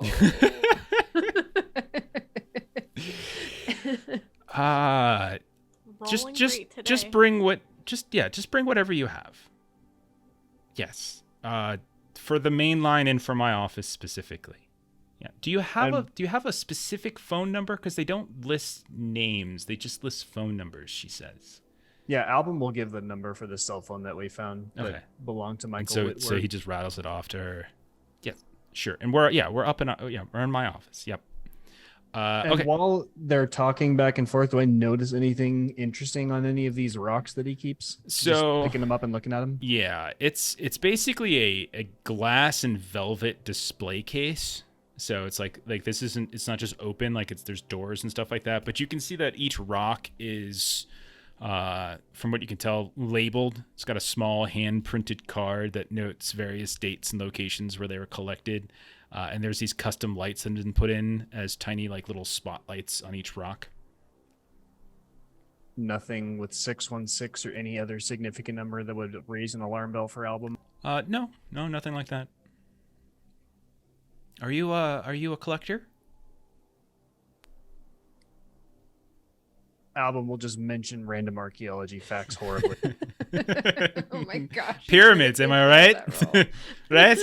They're made out of rocks. Stalagmites, they grow out of ceilings. I don't know. Sure. Yeah. Okay. So how goes the investigation? Album's just gonna deadpan say terribly and then just sit down. Okay. He pulls up a chair. Do you want to talk about it? All right, let's cut back over to the church. Vessel and Fawn, what are you two doing? Oh, jeez. So, with Vessel having said, kind of part of that information that, kind of once you see it, you kind of want to share it, Fawn's going to say like, okay, then I was going in the completely wrong direction because I was trying to just gaslight him and, like try to slip him like a church pamphlet and be like, no, you didn't see anything. But I guess that's not going to work. So I'm going to see if I can find like a pamphlet from the church and see if they have like the little small pencils, if there's any of those at a table. Sure. So I'm going to try to grab those and grab some water. Okay. So that when we go back over there, it's been a while at this point, so I feel like if you go back over with the water, it's several minutes have passed at least. Yeah. Okay. So, are they still in the same place? You see Father Joe, but you don't see the man on the bench anymore. Damn You said you weren't looking for vessels, so. Okay, so you've got a pamphlet that has like sort of driving directions. It's very old, kind of crinkly. You can definitely tell it's got some age to it in a way that yours doesn't, like the one that you found, which is nice and crisp. Still photocopy. It's the same design and everything, but this one certainly looks like it's been perhaps sitting there for some time. Yeah, I think we want to see if we can follow this backwards somehow. I think it leads Okay. anywhere. All right. I'm gonna want to roll from you, I think. Let's see. You could just do an int times 5, unless you got a specific skill like navigate or something like that you want to use. If either of you have good skill in I do have navigate. navigate. I could use that. Yeah. Roll navigate. Succeed. Okay. Both. I just looked. Both of you have ridiculously like. We do. Agent Fawn's got 70 at navigate. I'm just looking at it like, okay. Right. Never ever use it. I'm constantly searching, which is horrible, and trying to be alert, which is horrible. Okay. So. All right. You drive for a bit. It's not too far away. But eventually you reach 52. Well, I shouldn't say 52, but you reach Crockett Ave, Boston, Massachusetts. And it looks to be a neighborhood.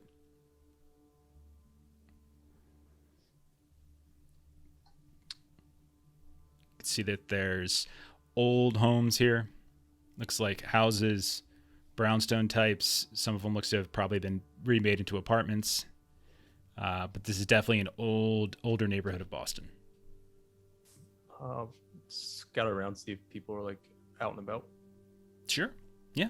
It's a Sunday, like lunchtime. So yeah, you get some people who are coming home, maybe from church specifically.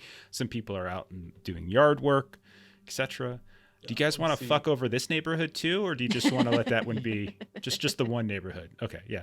Okay. Yeah. There's people around. Yeah, Sure. I'm gonna inject myself in this neighborhood as well. He's like, here's the sign. I'm gonna ask like just a bunch of people in this neighborhood to see Okay. if they know if their neighbors like go to this church. Yeah, you see there's a young Caucasian woman outside of a home that you can see. She looks to be kind of dealing with some flowers near the front doorstep. You can see that there looks to be a couple next door that are kind of out talking in the driveway. Who you want to talk to? And are you with him, Fawn? Are you two sticking together? Yes, we're together. Okay.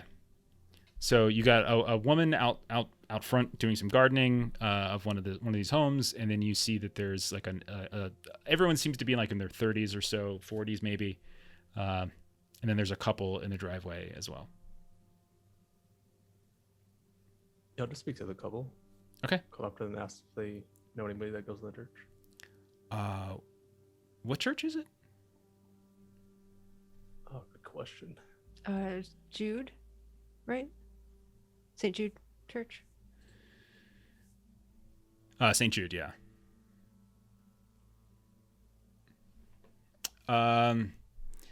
Okay. Do you show them the pamphlet? No, I don't show them the pamphlet. Okay. Yeah, that sounds familiar. I think, why does that sound familiar? Like they start talking to each other. I don't know. It sounds like we don't go to church ourselves, but one of our neighbors has been sort of pushing this some kind of self-help group to everybody. And I think that meets at a church. Is that where it is? I don't know, maybe. Yeah, can you tell me more about what this is? About what? Is it like a middle of the week group? This Weekend person group? that goes to this church group. I don't know when it meets. I don't remember. There was I think there was there was a flyer. I think we might still have it. I'm not sure, but I don't know. It was a kind of a weird feeling. It felt like Amway or something like that. You know, like I'm not against therapy. Therapy is very good. Mental health is important, but some things just kind of awkward. But yeah, and they point over to like the house next door, where you see the woman who's doing the gardening out front. Yeah, Esther. She's a sweetheart. You know, I mean, it makes sense. She works at a mental hospital, so you know, I guess. But it was just she was very pushy about it. That's all. Does she? Oh, go ahead, Lon. Well, she was just going to be like, why are you asking exactly? Oh, we were just introduced to this group as well. We just wanted to know more about it. But how did you make it to this neighborhood, though? Do you live here? Yeah, she had told us where she was. We just, lost the exact address, but we knew, it was the street. Outreach, like she's bringing you into the group, bringing us into the group, kind of doing all that outreach kind of stuff. Just lost the address. Roll a persuasion test. Trying, right? Roll a persuasion test. End up on this street. Oh God. Hey, success with a 3. Okay. Oh, your friends have. Oh, don't tell her I said that. Don't tell her I said that. I don't. And if it works for you, that's fine. It's just it doesn't work for us. That's all. Not for everybody. Yeah. Yeah, she told us that, kind of, look at Bessel. Like, yeah, she's over at the Dorchester. Yeah. That's her day job. That must be right. We don't really hang out much with her family. It would, it's. We don't have kids, so it's kind of awkward. Well, thanks for your help. Have a nice evening. Yeah, sure. You too. Kind of look around. You hear them walk away. Evening. It's like 1 o'clock in the afternoon. Oh. As you hear them talking to each other as you walk away. Okay. Yeah, I'll walk over to them. I like how Vessel's like, let's get out of this before we fuck it up. Let's just go. Exactly. Pull the ripcord on this. We got info. Let's get out. Vessel is very much like, we've got things to do. We got to do it. We got to go to sleep. Guys, we got to go to sleep. Can we go to a It's the fourth hotel? opposite of me. I don't want to go to sleep. Yeah. It's just going to be like, where are we sleeping? One's like, Nowhere. we We're sleeping? not sleeping. Okay, so where did you two go next? Yeah, we're gonna head over to our house. Scout out a little. Okay, you head over to her house. They pointed to the house where there's a woman out front who's doing gardening. Like at the front, sort of right by the front doorstep. You see her messing with some flowers and things like that. So the people that we just spoke with, are they headed back into their house, or are they continuing outside of their home? They're still out there. It looks like they were working, like there was something going on with their car, maybe, that they were kind of like maybe one of them was working on it and the other was just keeping the company. Okay.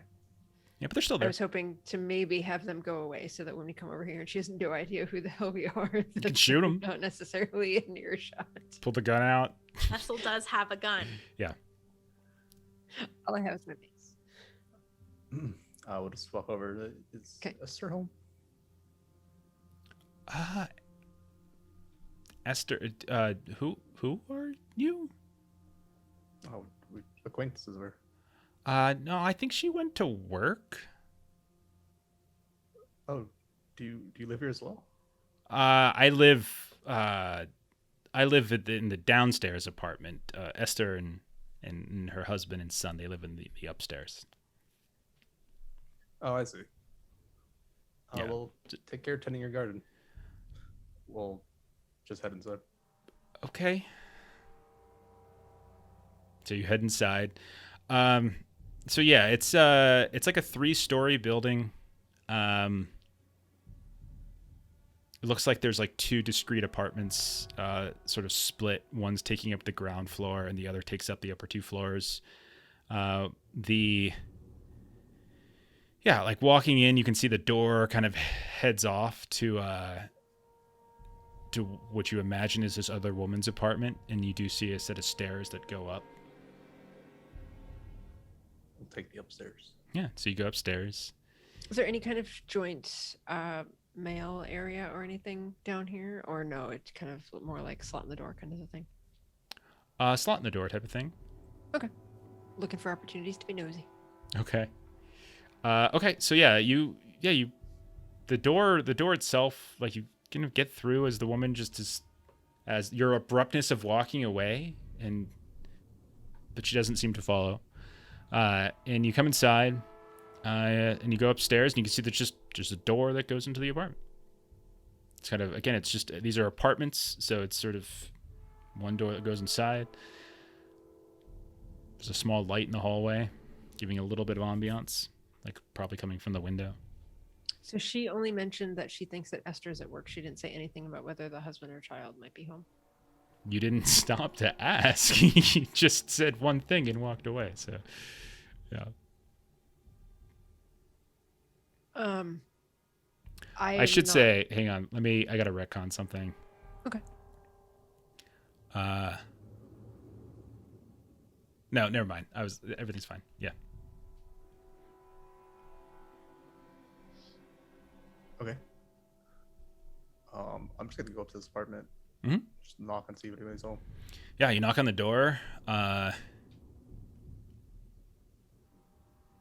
Wait, listen. No answer.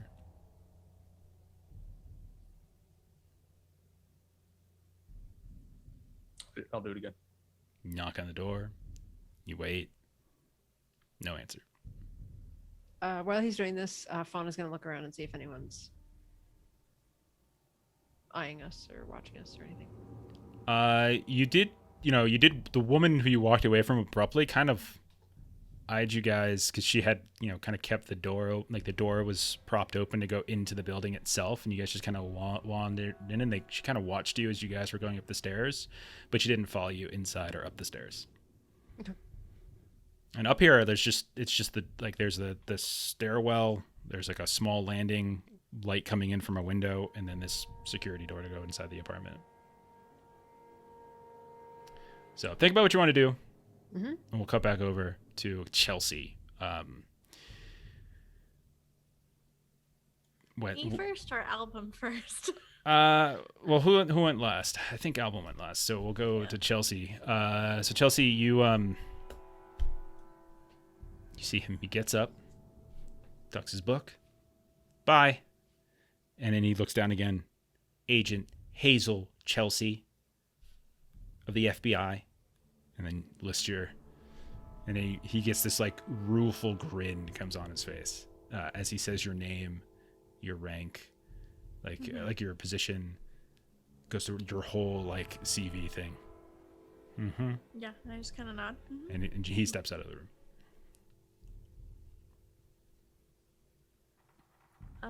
And then I'll go to Samagina and see if I can speak to Timmy. Sure. I don't think he likes being called Timmy, but Is there a name he prefers to be called by to keep him more comfortable? Timothy, or Timothy? Tim, I think. Okay. If you're friends with him, but you don't know him, so Timothy. yeah, just he's a very nice man, but he's just be careful with him. Are there any triggers I should avoid that you know of?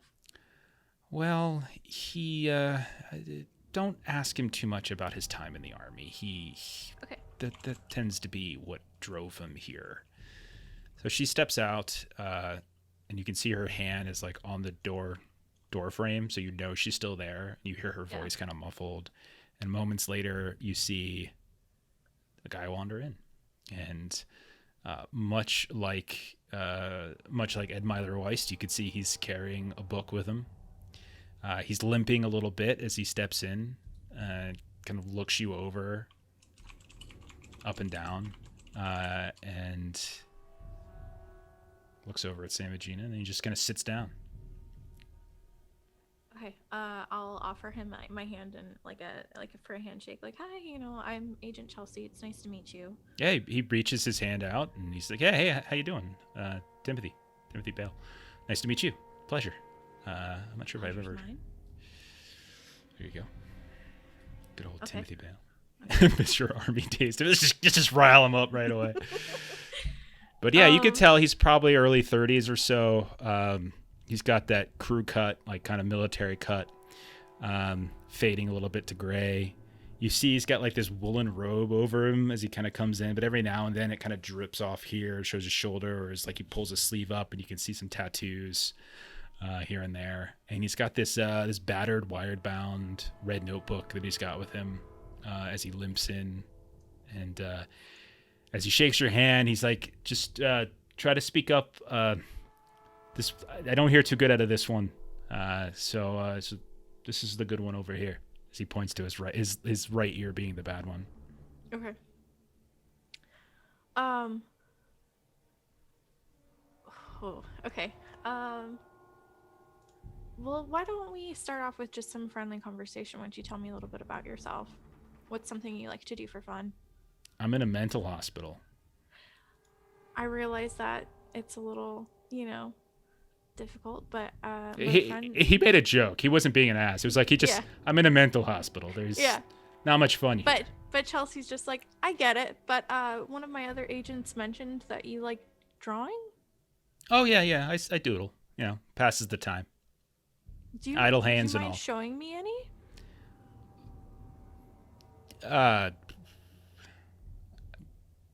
Why?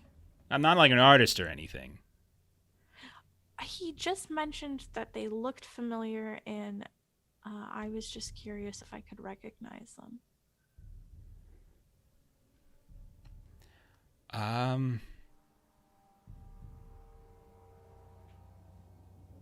I guess, sure. Just understand, like, this is kind of my thing here, like, you're asking, this is a little bit of an invasion of privacy. I understand you got a job to do. You've got to find the patients and everything. I get it. I understand. They were good folks and everything. But yeah, sure. I can show you maybe one or two. And he kind of like flips through the page, and he slides over like a heavily cropped image. And as he does so, you hear him say, "Do you know Stephen P. Curson?" As he just shows you what looks like a seal of a demon of some kind. Stephen P. Curson? Yeah. Would I know that, Jeff? I don't know, Ashley. Would you? No, you wouldn't know Stephen P. Curson. I don't. What can you tell me about him? I was just curious if you knew him, that's all. What can I do for you? Do I recognize the seal? Sure, yeah. This looks to be the seal for person. What is... Okay. I think that's the same symbol you saw when you were in Abigail Wright's apartment, if I recall correctly. First one. Yeah, I think it's the first one you guys saw.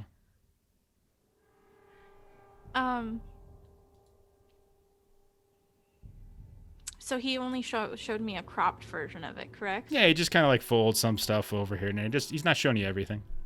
Oh, okay. But I see like the whole seal. Yeah.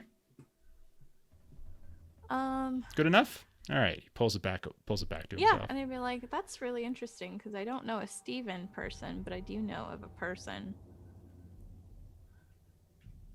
Or Pearson or whatever. And I said, have you ever read the Hygromantasia? Kinda.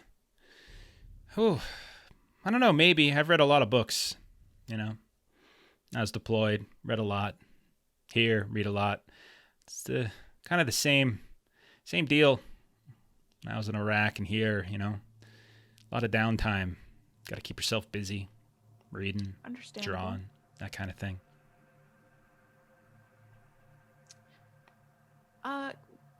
What can you tell me about a wild? About a what? A person named Wild. Person named Wild. Mm-hmm. Oscar Wilde? No, I don't believe it was Oscar Wilde, but I had someone had mentioned you, Mr. Bale, and a Wild together, and I was hoping you could shed some light on that. I can't think of anyone that I know named Wild. I'm sorry, I want to help, but it just doesn't ring a bell. Okay.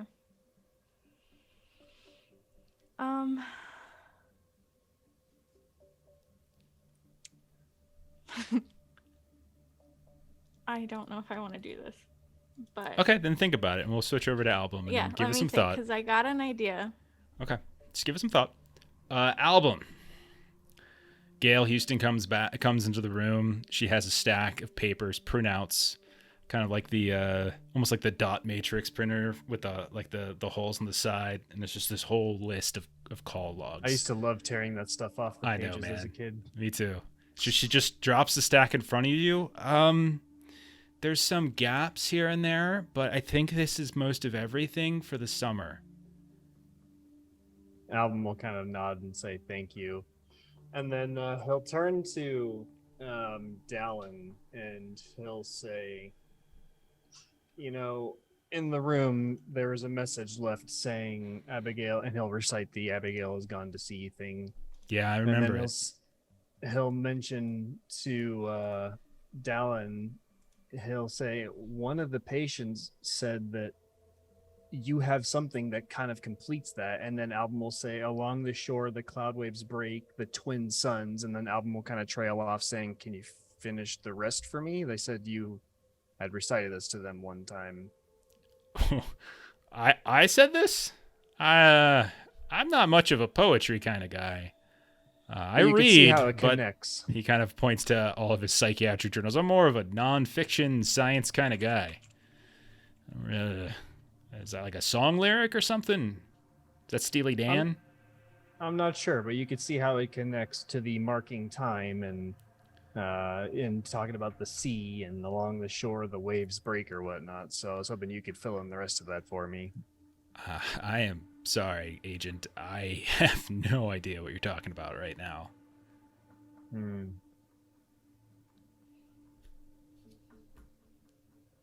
All right. Well, I don't know what else to do with the album, so I guess I'll just take the stack of papers and leave. And You can just think. peruse them here if you like. It's no problem. Get a closer look at those rocks.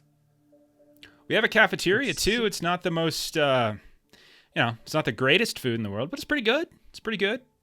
If you want to, you're welcome to grab something. Just flash that little badge they gave you. You have it's fine. Michael could take you down. Or Gail, whichever one's out there. Get a little privacy in the cafeteria too. You don't have one of us kind of crowding your space too much. That's okay. It's lunchtime after all. I think what are we doing today? I think we got club sandwiches today. Club sandwich Sunday. Album will just go to the cafeteria. Like, I can't. These fucking hovering helicopter moms will not fuck off, and it's pissing me off because there is nothing I can think of to get them to go away. Well, that's what he just said. You get a little privacy in the cafeteria. No, he wants privacy in the security room or in Dallin's office, but it doesn't work. I don't care about the cafeteria. Why won't Just- they let me do the things I want to do? I Just can't. go I have away. been I haven't been listening to anything. I've just been sitting here like I have no skills to get these people to just It's go just- do something else. Just why would they though? Like why No, would that's you get fine. I'm privacy? just trying. I can't. I have no creativity today. Usually I could It's come all up with good, something. dude. It's all I'm about good. to plant a bomb in this thing. Oh somewhere. God! You are gonna set it on fire. Brownstone bomber's back. Yeah, that's Album's just like, you know what? We're bombing the building. I don't care about its secrets anymore. All right, so you go down to the cafeteria, get yourself a club sandwich. There Maybe we a little, go. Maybe a little Pepsi Cola. You want a little Pepsi Cola? Keep your secrets. And you can see there's other patients here that are eating around. But as it was explained to you, like the different first, second, third floor, like there's different degrees of freedom that are granted to those patients. And so first floor people are pretty close to getting released. So they get a lot of extra freedom. And they're not usually here very long. So yeah, people are taking food there. You can see a couple different staff members here and there. But for the first time, no one's really crowding your table. Like you've got the printouts in front of you, got a little lunch, little sandwich action going on, and you start flipping through the telephone stuff. Ah, poor Album. He's gonna blow the fucking building down. That's what he's gonna do. All right, let's switch back. Vessel and Fawn, you're at the door into Sam and Gina's residence. What do you guys want to do? No answer. You've knocked multiple times. What kind of door? Are we facing her? Like metal door, wood door. It is. Let's see if I. It just says a security door. That's all I got. It's basically just a security door. Yeah. Oh, so kind of like the double whammy. Security door and a front door. Hang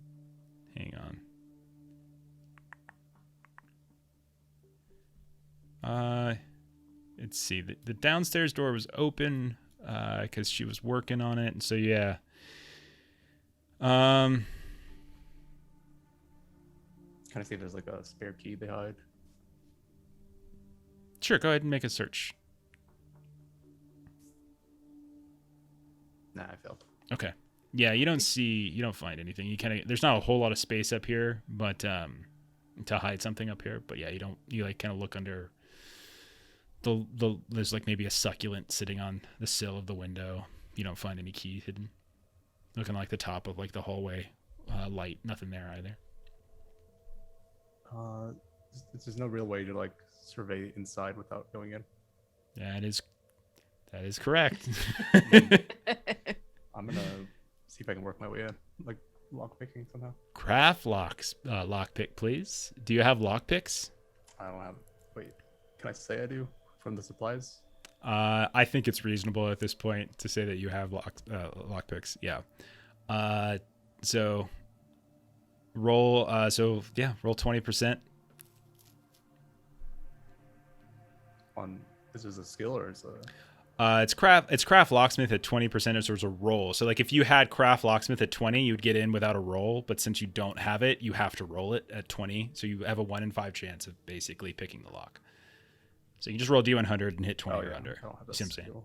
You don't need. That's what I'm saying. So you got to roll it. If you had the skill and I see. yeah. Got 18 though, so. Oh wow. Good. Yeah. Well, look at you. Things are turning up. Sure. You spend a little time. Fawn is like looking down the stairs, just kind of keeping an eye out for the woman at the down there, and you hear amazingly a click, and you have you picked the lock. Welcome home, and we'll go in. Okay. Oh God, I have so many sneak, I windows guess. open. Make sure there's. Sure, both of you roll stealth tests. As I have to pull up my notes. You guys are all over the place. So many people doing things in different places. It's 24. Failure Okay. with a 50. Okay. Don't forget that the stealth thing is usually opposed to somebody's awareness. Okay. I'm pulling up my notes. Ever just calm down? A little breaking and entering. A little plot Little to crime, blow no things problem. up. Okay. First thing you notice Demons. when you come in here is you're like hit in the face with a very strange and intense smell, almost like spicy food or like a really like robust bouquet of flowers, and it's everywhere. It's not like good or bad. Like it doesn't smell good or bad. It's very potent, and it's just kind of filling your nostrils, and it's got kind of like this floral undertone. But yeah, when you walk in, hang on 1 second. It's the first floor. It's the second floor. When you walk in, you can see that there's a couple different rooms. You got like a fairly large living room as you come in. Kitchen off to the side. Looks like there's a small hallway that's got a bathroom and a staircase that goes up to like the second level of the apartment, because there's 2 levels to this apartment. So there's looks like here on this first level, it's a family room, a dining room, and a kitchen.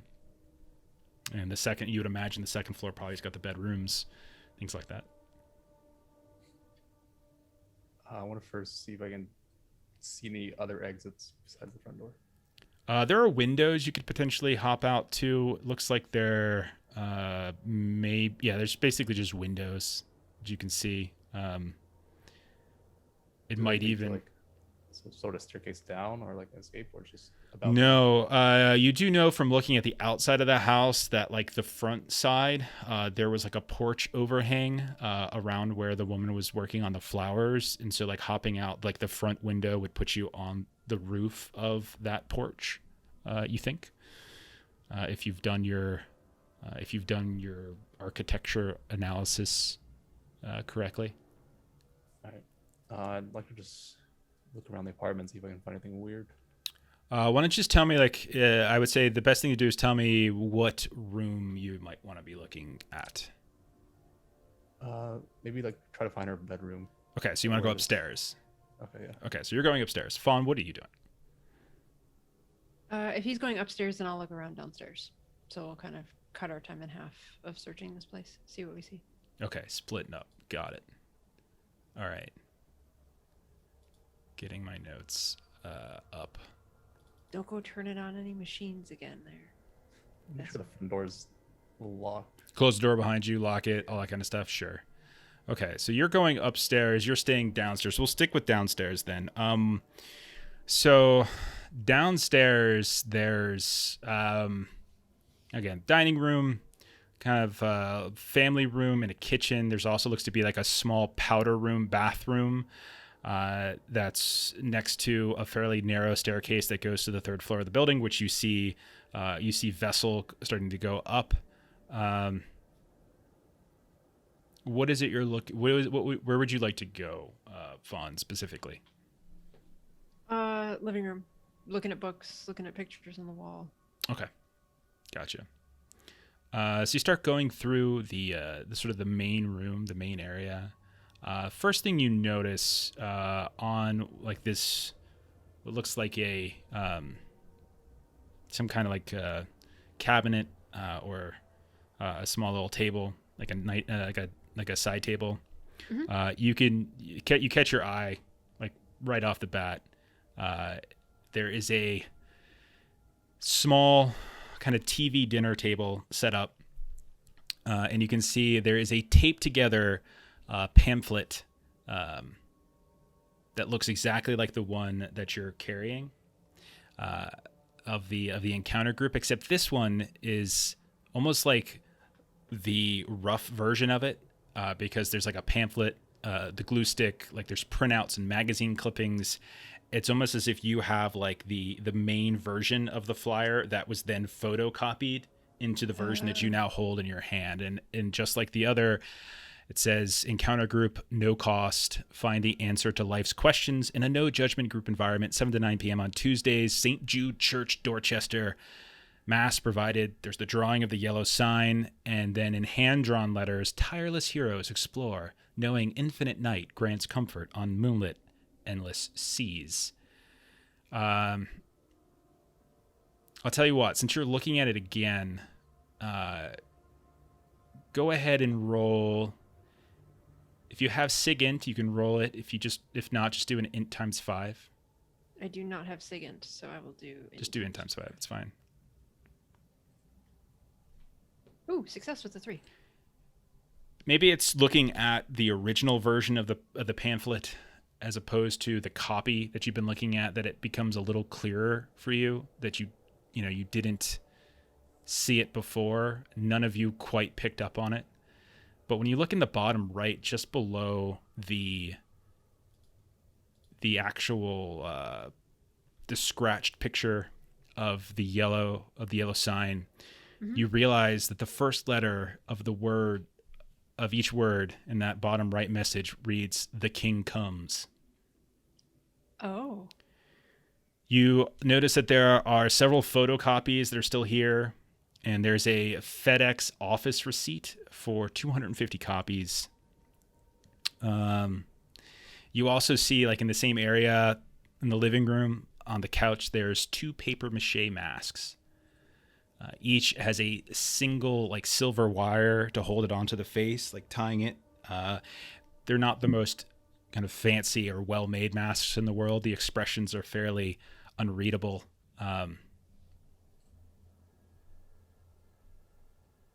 Interesting. Okay. And so that's like the family room, living room area. Okay. Okay. I'm gonna snap pictures on my phone of these things and put them back where I found them. Fair enough. Okay. Meanwhile, back at the homestead that we now know as the Dorchester house, we have Chelsea. And you can see you're just sitting across from smiling Timothy Bale, big grin on his face, just sort of sketching stuff out. He's been telling you, even though you were warned not to ask about this, he's just been telling you about his condition, what happened to him. Really open about it. Pretty cool. He's been really sort of a chill guy. It's almost probably surprising to you that he would be here. He seems fairly together about it. And he's told you a little bit, about like the place here and there, the process of, which days the good food is, that kind of stuff. So, what do you want to do? So you speaking through his chill ear. Yeah. While we were talking on the subject of reading, I want to ask him if he's ever read A King in Yellow. Yeah, you just want to blurt out, has he ever read The King in Yellow? He says, I don't think so. No, I don't really, not much into monarchy history stuff, Oh, okay. Isn't that what we did when we did the revolution, That's true. No, it's more of like a play. That's why I was thinking. Oh, plays. Yeah, I'm not really into plays. I'm really into playwrights. I like movies. Not that we get to watch many here. Every now and then. Like books. Books are good. Yeah, stories, fun here and there. But no, I can't. Doesn't sound familiar. Yeah.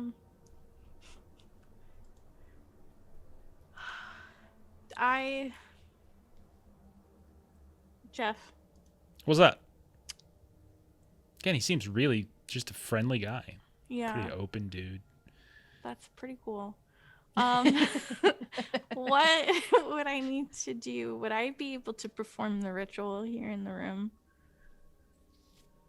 That's multiple hours. That's going to take a while. Like if you're doing, that's not like takes 5 minutes. That's literally like an hour or two to get all that shit set up. But yeah, like if you ask him about the patients, he sort of reiterates the same stuff that he said previously. He's just like, yeah, don't worry about them. Yeah, they were, I knew them. I knew the old patients, but like, don't worry about them. They'll be fine. They just don't exist yet. It's all good. So he says that they don't exist yet. Yeah, he said that last time too. They'll be back soon. Don't worry. So the not existing yet thing. I have encountered something similar, I believe. Have you yourself? You ever met a guy named Craig Ipos? When you start a name with an I, do you pronounce it like an I or do you pronounce it like an E? I always get that confused. I know an Ipos, yes. Ipos. Yeah, you know what Craig K. Ipos? I don't know what K stands for. Craig Kendrick? Carrie, maybe? But that's weird. Who uses Carrie? That's strange. That is strange. Is there any other names that you're wondering if I know them? Yeah, you're not very good at this, are you? No, I'm not. Yeah. Listen, why don't you just ask me what it is you want to know? Have you ever been to the 9th floors? The 9th floors? No, there's only 3 floors. Yeah, I'm here. It's that this doesn't go any higher. One day I hope to go to the 2nd floor. Dallin says, one day. He's afraid I'm going to flip out and strangle somebody or something like that. So, yeah. Gotcha. Yeah. Somebody messaged me. Oh. Yeah, I saw Ipos as a demon. Yeah. What about Cheryl Hunter? Was she in like Three's Company? Is that Three's Company? I feel like that was Three's Company. Maybe. Yeah. No, that was somebody else. That's somebody else. No. You know what? No, I don't. Yeah. Anyway. Anyway. Yeah, but it's a pretty nice place. Spooky at night, but otherwise it's fine. Gotcha. Gotcha. Have you seen them come back at night? Is that when they exist again?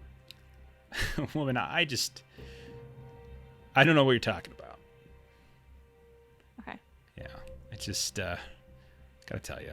Yeah. Anyway, Mildred. That's a name. We don't really name kids Mildred anymore, do we? Not really. No. No. Yeah, Mildred. De Carabia. Yeah, I don't know. Now, James, on the other hand. Yeah, James is one of those, it's a name, it transcends time, Like there were kings named James, right? King James. Oh, the Bible. King James Bible. That's where that comes from. Okay. Yeah. Just put that together. It's great. That's great. So listen, I'm going to get going. It really doesn't look like you've got, anything else. Not much. What about Castaigne? Is that a familiar name to you? Castaigne. Ooh. No, I can't think of Castaigne. Maybe a Chastain? Chastain? Yeah, Augustus. Yeah, it sounds familiar. Gabriel? Sure. Anyway, listen, this was fun. I guess. Delight, yeah. But anyway. Yeah, and don't stress about them. It'll be fine. They'll be back. Don't worry about it. And so he just gets up, kind of shakes her hand again, fidgets with the robe, and just backs off. See ya. Okay. Yeah, if you actually think of anything you really want to ask or know or whatever, you just let me know. But anyway, and as he's standing in the doorway, person that? as he's standing into the none of that is registering whatsoever. Okay. And he's just and the staff here, they're great. This one, right? Anyway, listen, I would love to help, but it doesn't seem like you know what you want from me. So I'm just gonna get going now. So I'll see you. Okay. And he just disappears into the hallway at that point. Album, you're in the cafeteria. Oh God. Yep. Roll where's a the luck bathroom? test.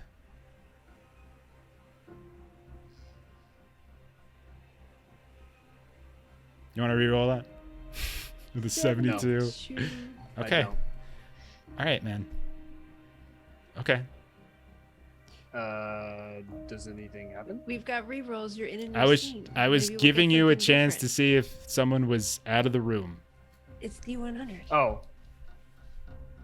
I was just gonna say, is there a bathroom nearby? I had an idea. Yeah, sure. but There's a I wanted bathroom. to try. Okay. I'm assuming it's like a traditional male-female one. Yeah. Okay. Is there a air vent in the ceiling that Sure. I can reach? Sure. Okay. I want to try and get into the air duct. Okay. You want to crawl into the air duct? Gotcha. Yes. All right.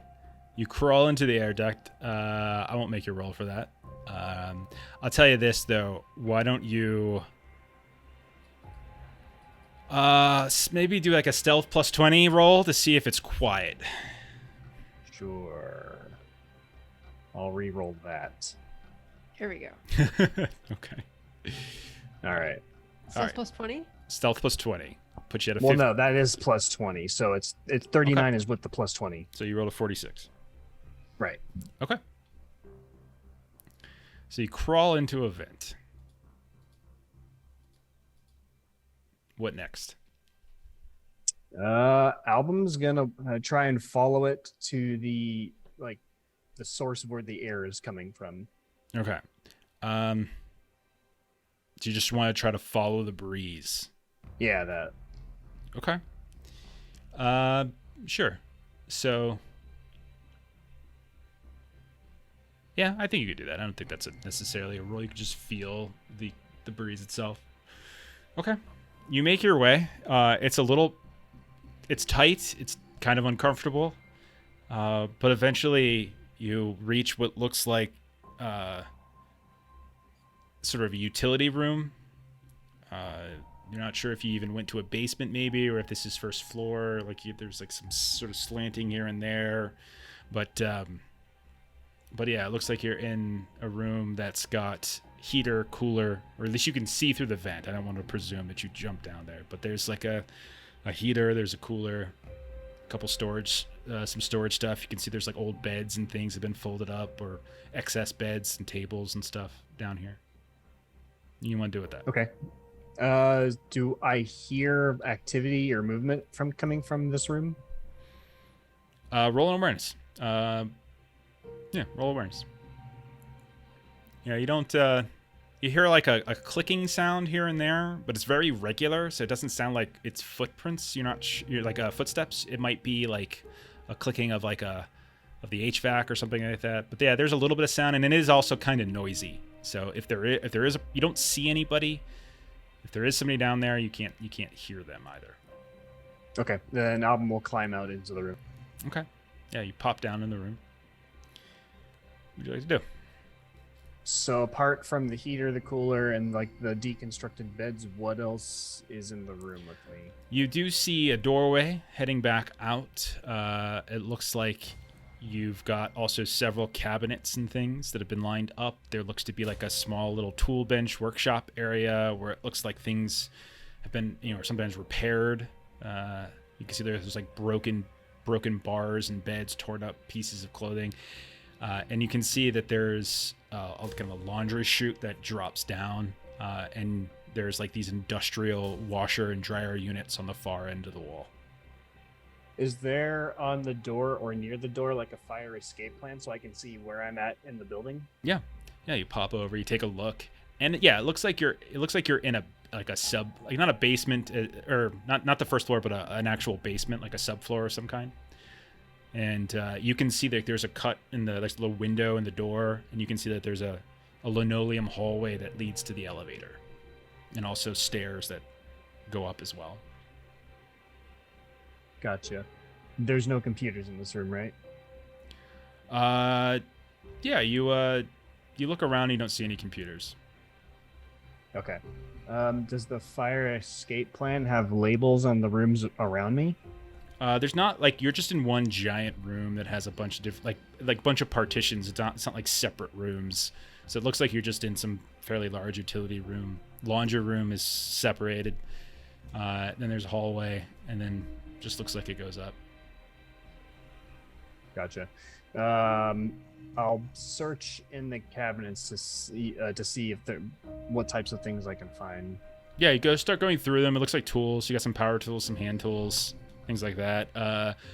You got some screws, nails. Looks like there's some glues and some paint cans and stuff that you think match some of the colors that you've seen on the walls throughout the Dorchester.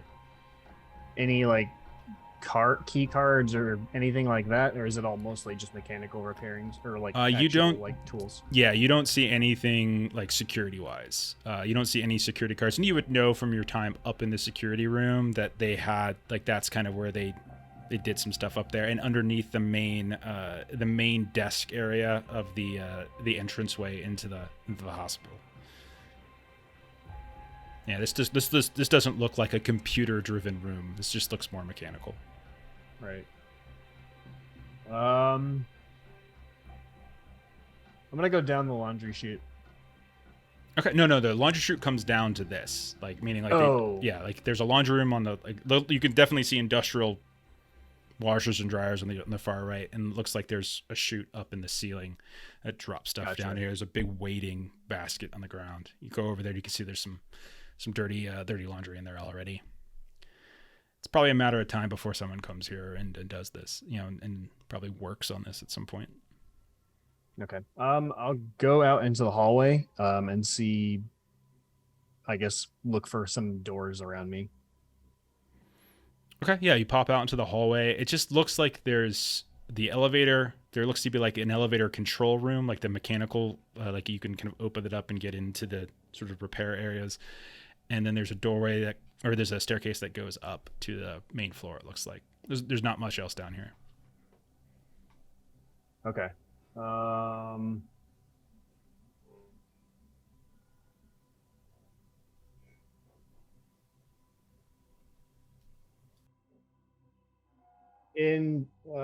So in this room with the washer and dryer, are there any like crevices or areas that I could conceal myself in, like hide?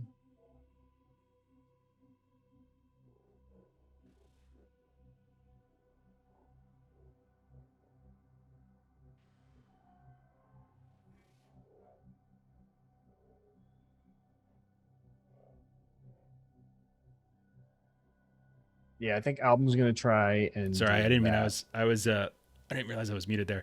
You can. I hope I wasn't muted for that long. But the. Oh, I heard you. Yeah, you can. You guys could always hear me. It's just whether the stream could or not. But yeah, there's places to hide. You could hide inside the sort of the machine closet for the elevator, or you could potentially hide in the in that large workshop room. Actually, I think I'll hide in the elevator control room because I don't think anyone's going to go in there unless the elevator breaks. So yeah, you pop that open. It's very tight quarters in here, but you pop in there and you hide. That's all you want to do? Yeah.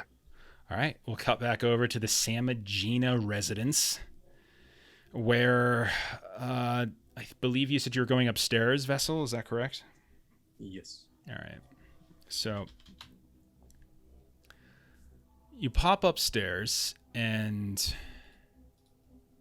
you can see as you pop off the stair, like the little landing area. There's like a small landing area here, very short hallway. Looks like there's a bedroom to the left. Looks like there is kind of what you would imagine is maybe a bathroom on the right, and then looks like there's another bedroom door down at the end of the hallway. The hallway itself isn't very long. There's not a whole lot up here on the landing, but yeah, this looks like immediate left getting off the stairs. Looks like a door into a bedroom. Short hallway with a door on the right and a door on the left. Yeah, are any of the doors open at the moment? Sure.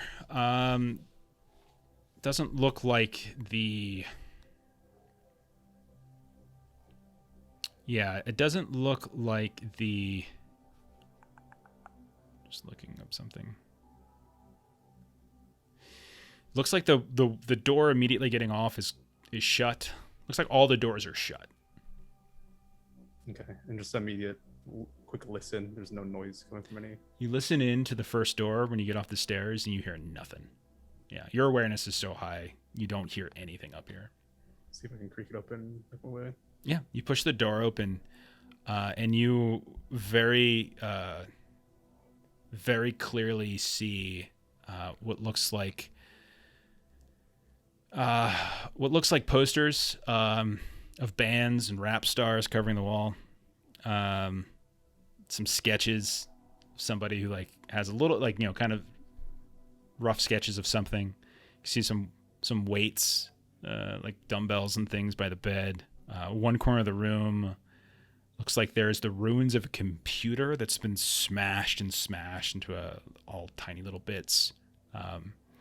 This definitely looks like you get the impression, being you've been a teenage boy once, long ago. You get the sense that this is perhaps the bedroom of a teenage boy. On the floor, thing that kind of catches your eye more than anything else as you do the quick survey of corners and everything, you can see that there is a cardboard model of a city that's just taking up almost the entirety of the floor here. Probably a good 3 or 4 feet length width. See if it's familiar at all. Okay. Yeah, so you can kneel down, take a look. You would say that it's probably about a half a meter tall at its highest point. When you look at it, the top layer is like this meticulous cardboard construction of which you think, looking at it, is kind of a bombed out city. Like there's almost like it's a war zone area, and there's this central lake area, which actually is a section of mirror that's been cut to fit within a hole in the cardboard. And you can see that resting on top of that mirror are small cardboard boats that are apparently being piloted by small, tiny cardboard people. And some of them appear like they've been cut in such a way to make it look like the boats are sinking. And this is like kind of the top layer of this multi-layered city. I'll just take pictures of it for now and leave it as is. Okay. I'm not sure. You can tell that there's sort of multiple layers underneath it. Like whatever they use, like to kind of craft this is You can see that it's kind of a fairly thick base. What's on the bottom? And there's also a closet, you can tell, in this room, too.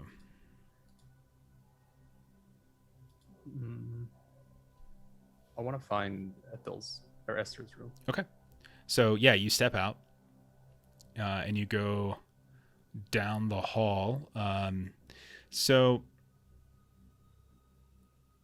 you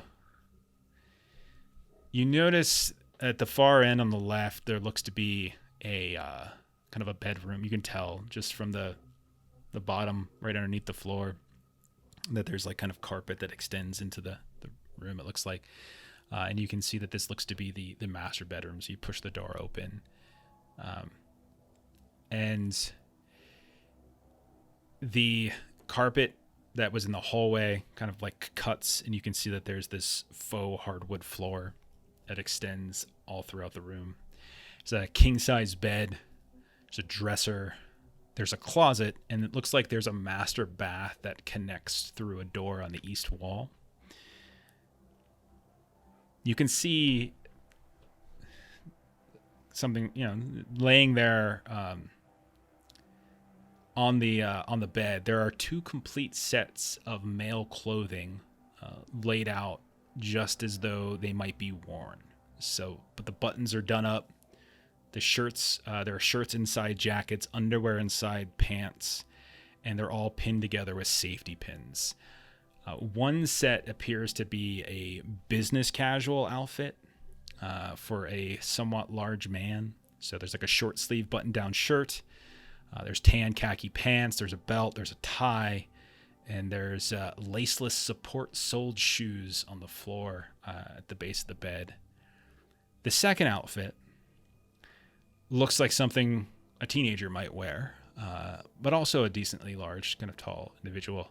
There's a Fetty Wap t-shirt, black jeans, a yellow hoodie, and sneakers.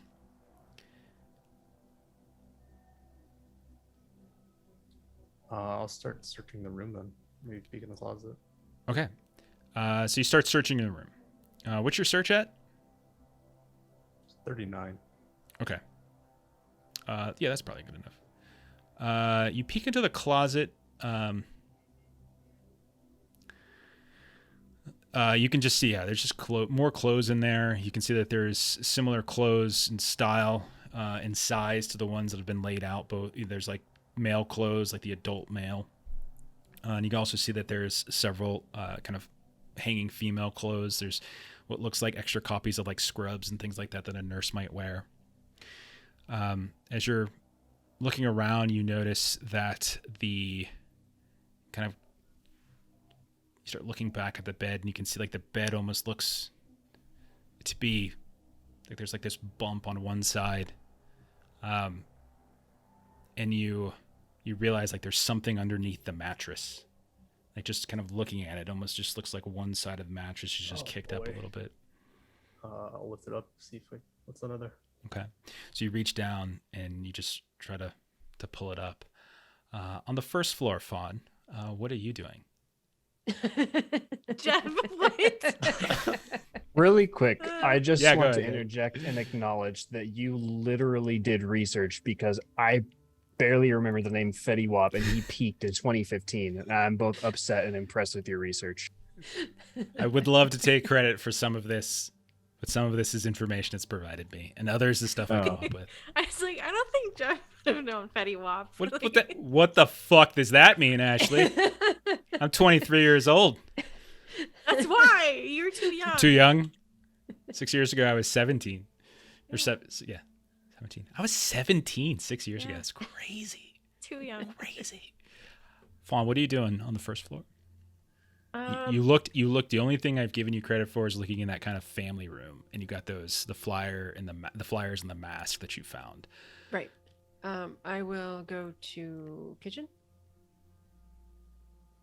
Okay. All right. Is So that you the walk. next room? Yeah. No, that's fine. Kitchen's fine. Hang on. Just checking. Just one thing a little bit. Yeah. It looks like the dining room would be the next room. Okay, then yeah, whatever comes next in the floor plan. Okay. So yeah, you can see that there's a table set up, dining room table. The chairs are kind of been pulled off and away from it and set up against the wall. You can see that there is dried and cast aside is this industrial size bin of linseed oil that's been used up. Oh. And you notice that there's a crumpled Post-it note that was tacked to it, and it sits nearby. And the Post-it note reads, "For Sammy, pick up." No. I need you to roll a sanity test. No. No, do it. I don't want to. As you realize, Do it. Uh-huh. do it. Critical success at 22. You realize with great certainty that this looks exactly like the Post-it note that you and Album found in the basement of the McAllister building in 1995, where Yes, there we are did. cans of linseed oil. Now, you're able to push that down a bit. Like, you've seen worse than this recently. What oil remains in the container looks to have dried to a fairly clear paste. The roller and tray are kind of tacky with dried oil. Do you have any art? I do. I have painting. You would know that this is basically used in oil painting. I think you already established that. Okay. Um, And were the paintings by T. Manuel oil paintings? what's that? Were the paintings by T. Manuel in the basement oil paintings? Yes. Okay. Okay. Roll a search test. Oh, I'm so bad at this. Well, this is a chance to get better. I'm gonna Can I re-roll?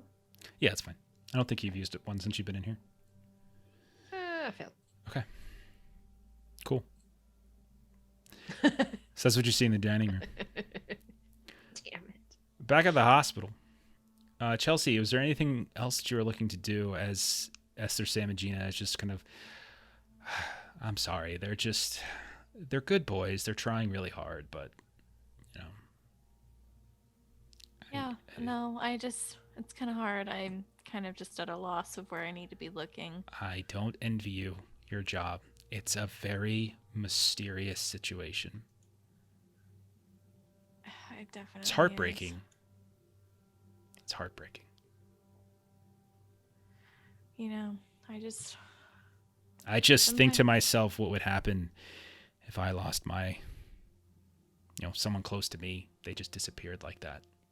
That would be just terrible. Yeah.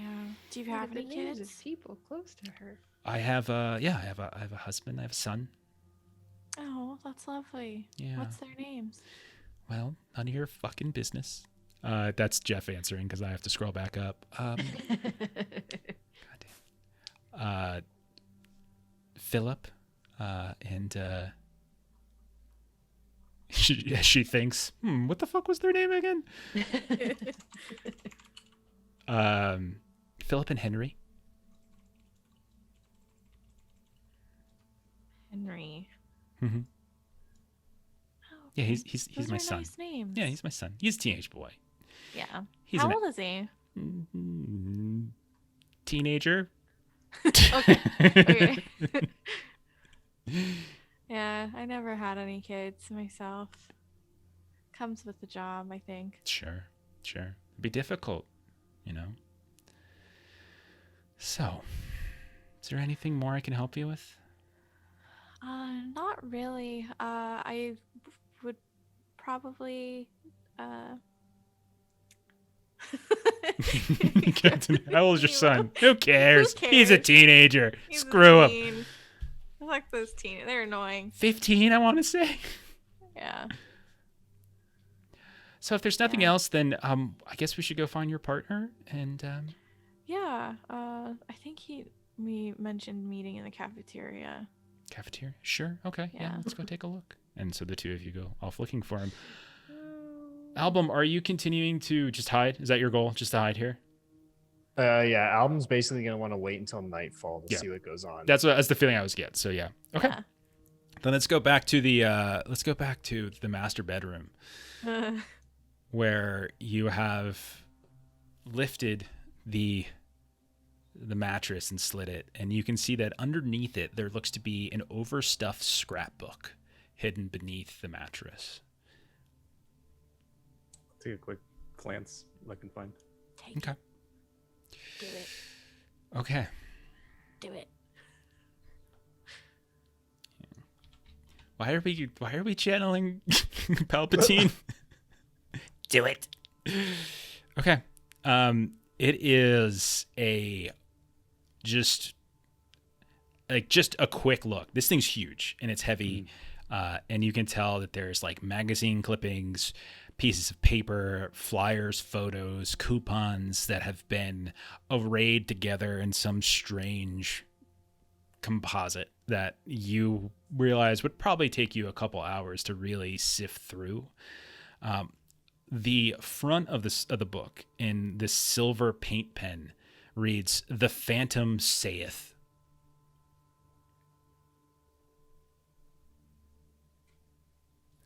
So it's a question. So like, yeah, no, it doesn't sound familiar to you.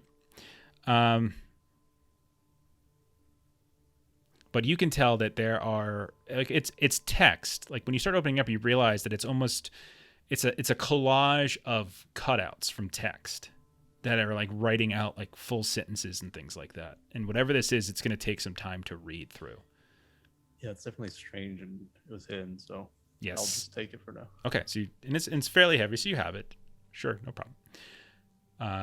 Now there's a master bathroom in here, is the only other sort of thing kind of catching your eye. You notice too, by the way, you've got such high awareness. I should just give you everything whenever you walk into a room. I swear to God. Vessel investigates everything, looks at everything, knows all. The door to the master bath is shut, and you can see that there's been a thick blue towel that's been jammed under the door crack from the inside and peeking out underneath, and kind of completely blocking any view of underneath the door. You can hear, because you're so damn aware, that there is a fan running on the inside. And visible in the top of the door jamb, you can see that there's a light on inside.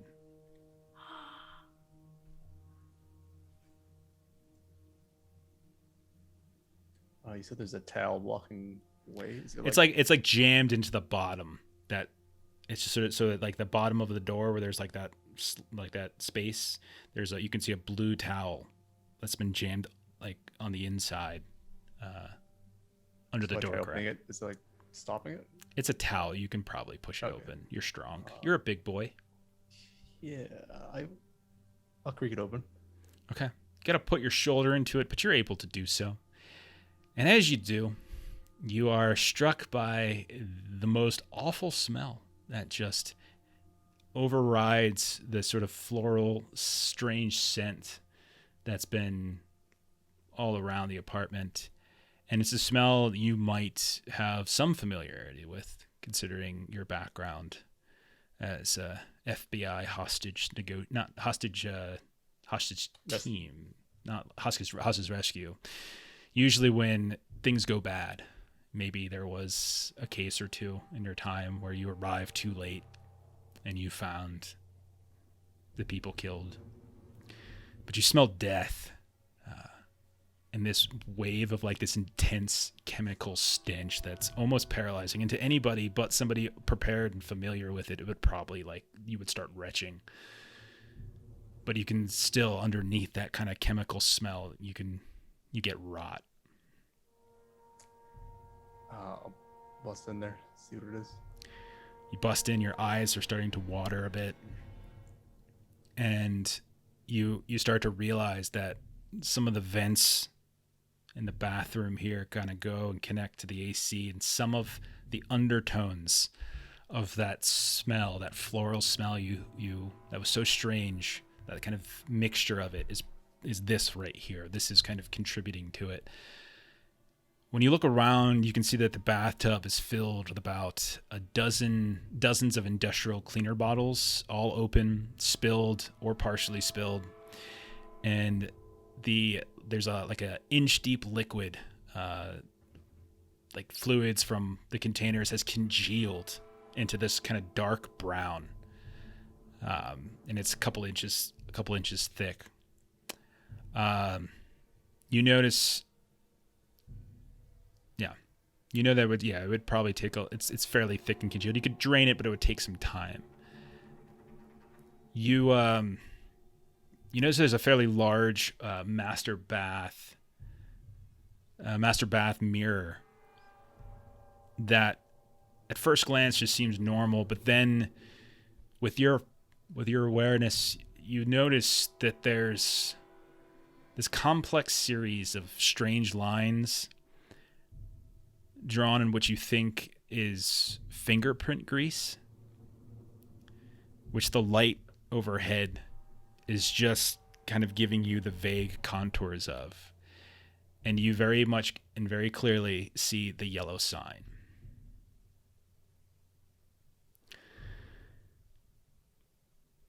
Okay, then. I'll take a picture of the scene. How big is this jar? Can I carry it? How big is the what? You said there's like a jar of fluid? The jar of food? No, there's not No, a jar not of food. food. There's You said something about a sludge. There's a Or bath. it's Yeah, in the bathtub. In the bathtub. Okay. Yeah, and it's a couple inches deep, and it's just this brown congealed sludge. Yeah, you can tell that it's as if somebody has drawn like the sign with their finger, or like repeatedly over and over, and you can see like trace this symbol onto the mirror as if more than once. Mm-hmm.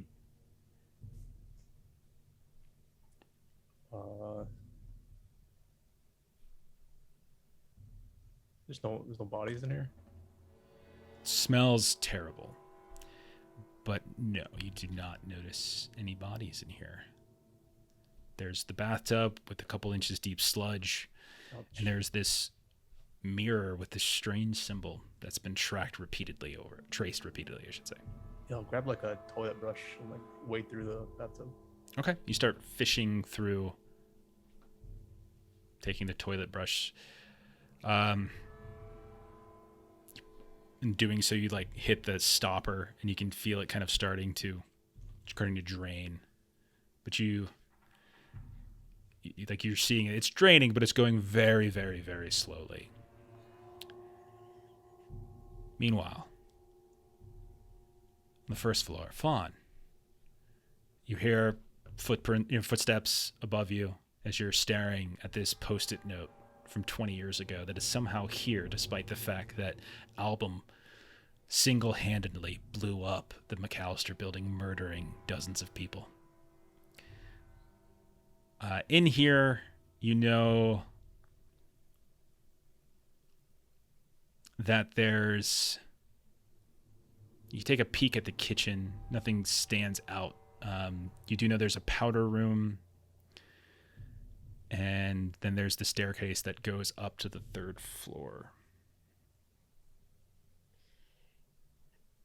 Is there any kind of like mail laying around somewhere?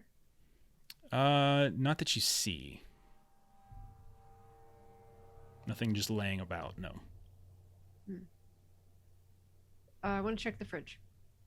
Okay. You open the fridge. Doesn't look to be too full. Couple like half drunken cartons of like orange juice that are really reaching the end of the dates, but they're okay. Looks like takeout food and things. Cartons of Chinese food.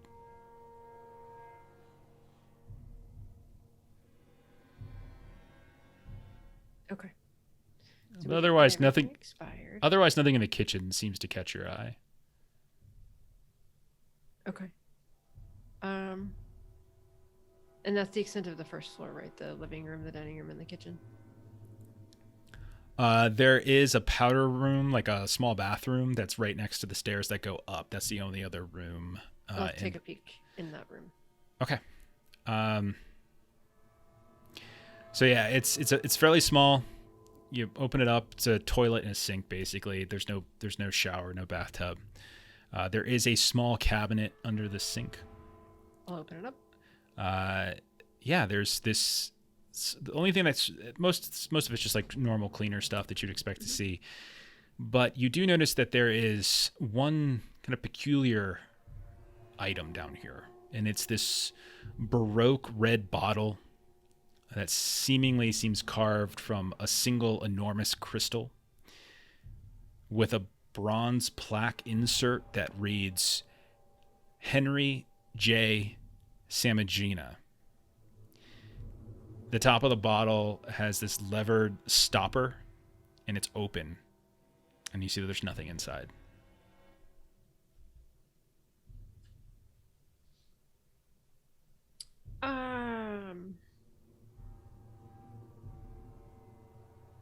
I will take it. Okay. You do it. And then there's the staircase going up. And when you first land, you can see that there's a door to the left, like I said before. There's this landing, and you can see that there appears to be off to the right. I'm sorry, Long. I should have given you this too, but it's fine. Looks to be like a sewing machine set up off to the right at the landing where where the staircase kind of lets off, and there's a hallway that leads towards two other doors. A very short hallway. But yeah, you can see that there's a sewing machine that's set on a credenza near the bath, which you assume to be a bathroom door. Take a peek in the credenza. You can see that, yeah, so scattered on top of the table are about a dozen half-used colored threads, yarns, and cut sections of cloth. You can see that there's 4 partially completed costumes that have been stacked here, and they all appear identical. They're red, gold, and yellow bellhop outfits. You start going through them, kind of poking at them a little bit, and you realize that the pockets and buttons on the costumes aren't real. They're only seams that look like pockets and buttons. And there are these strange flat strips of material with cut felt discs that lie nearby. And there's... roll an in times 5. Uh-oh. It's not an uh-oh. Just if I give you some extra info. Everything is uh-oh. Oh, stop it. Everything is. Oh, success. You think that these might be unassembled fez-like caps for bellhop uniforms. And there are these gold thread stitched on the chest of each suit. And it reads, Hotel Broadlebin. And that's where we'll go ahead and stop for tonight. Oh my goodness. What the heck? Yep. Oh my goodness. Actually, I love your reaction. Yeah. Damn it. She looked like that one baby gif that's just like, yeah! Yeah! Oh boy. Go ahead and roll for your all right, I got both of my complications in. How are you guys doing on rerolls for next time? I think, are back up to 6 still. Okay. Yeah, I saw We got Karain another one. toss Yeah. another one late. Thank you, Karain, by the way. Okay. I've been forgetting to check my fails, so I got to go back through chat and look at all the things I failed at. Okay. You failed at everything. I did. I know I Everything. did. All right. I fucking flopped. God. Why am I never called handsome, Justin? Jehovah. It's so rude. Right here. It's fine. Fine. Am I at least charming? Can I be charming?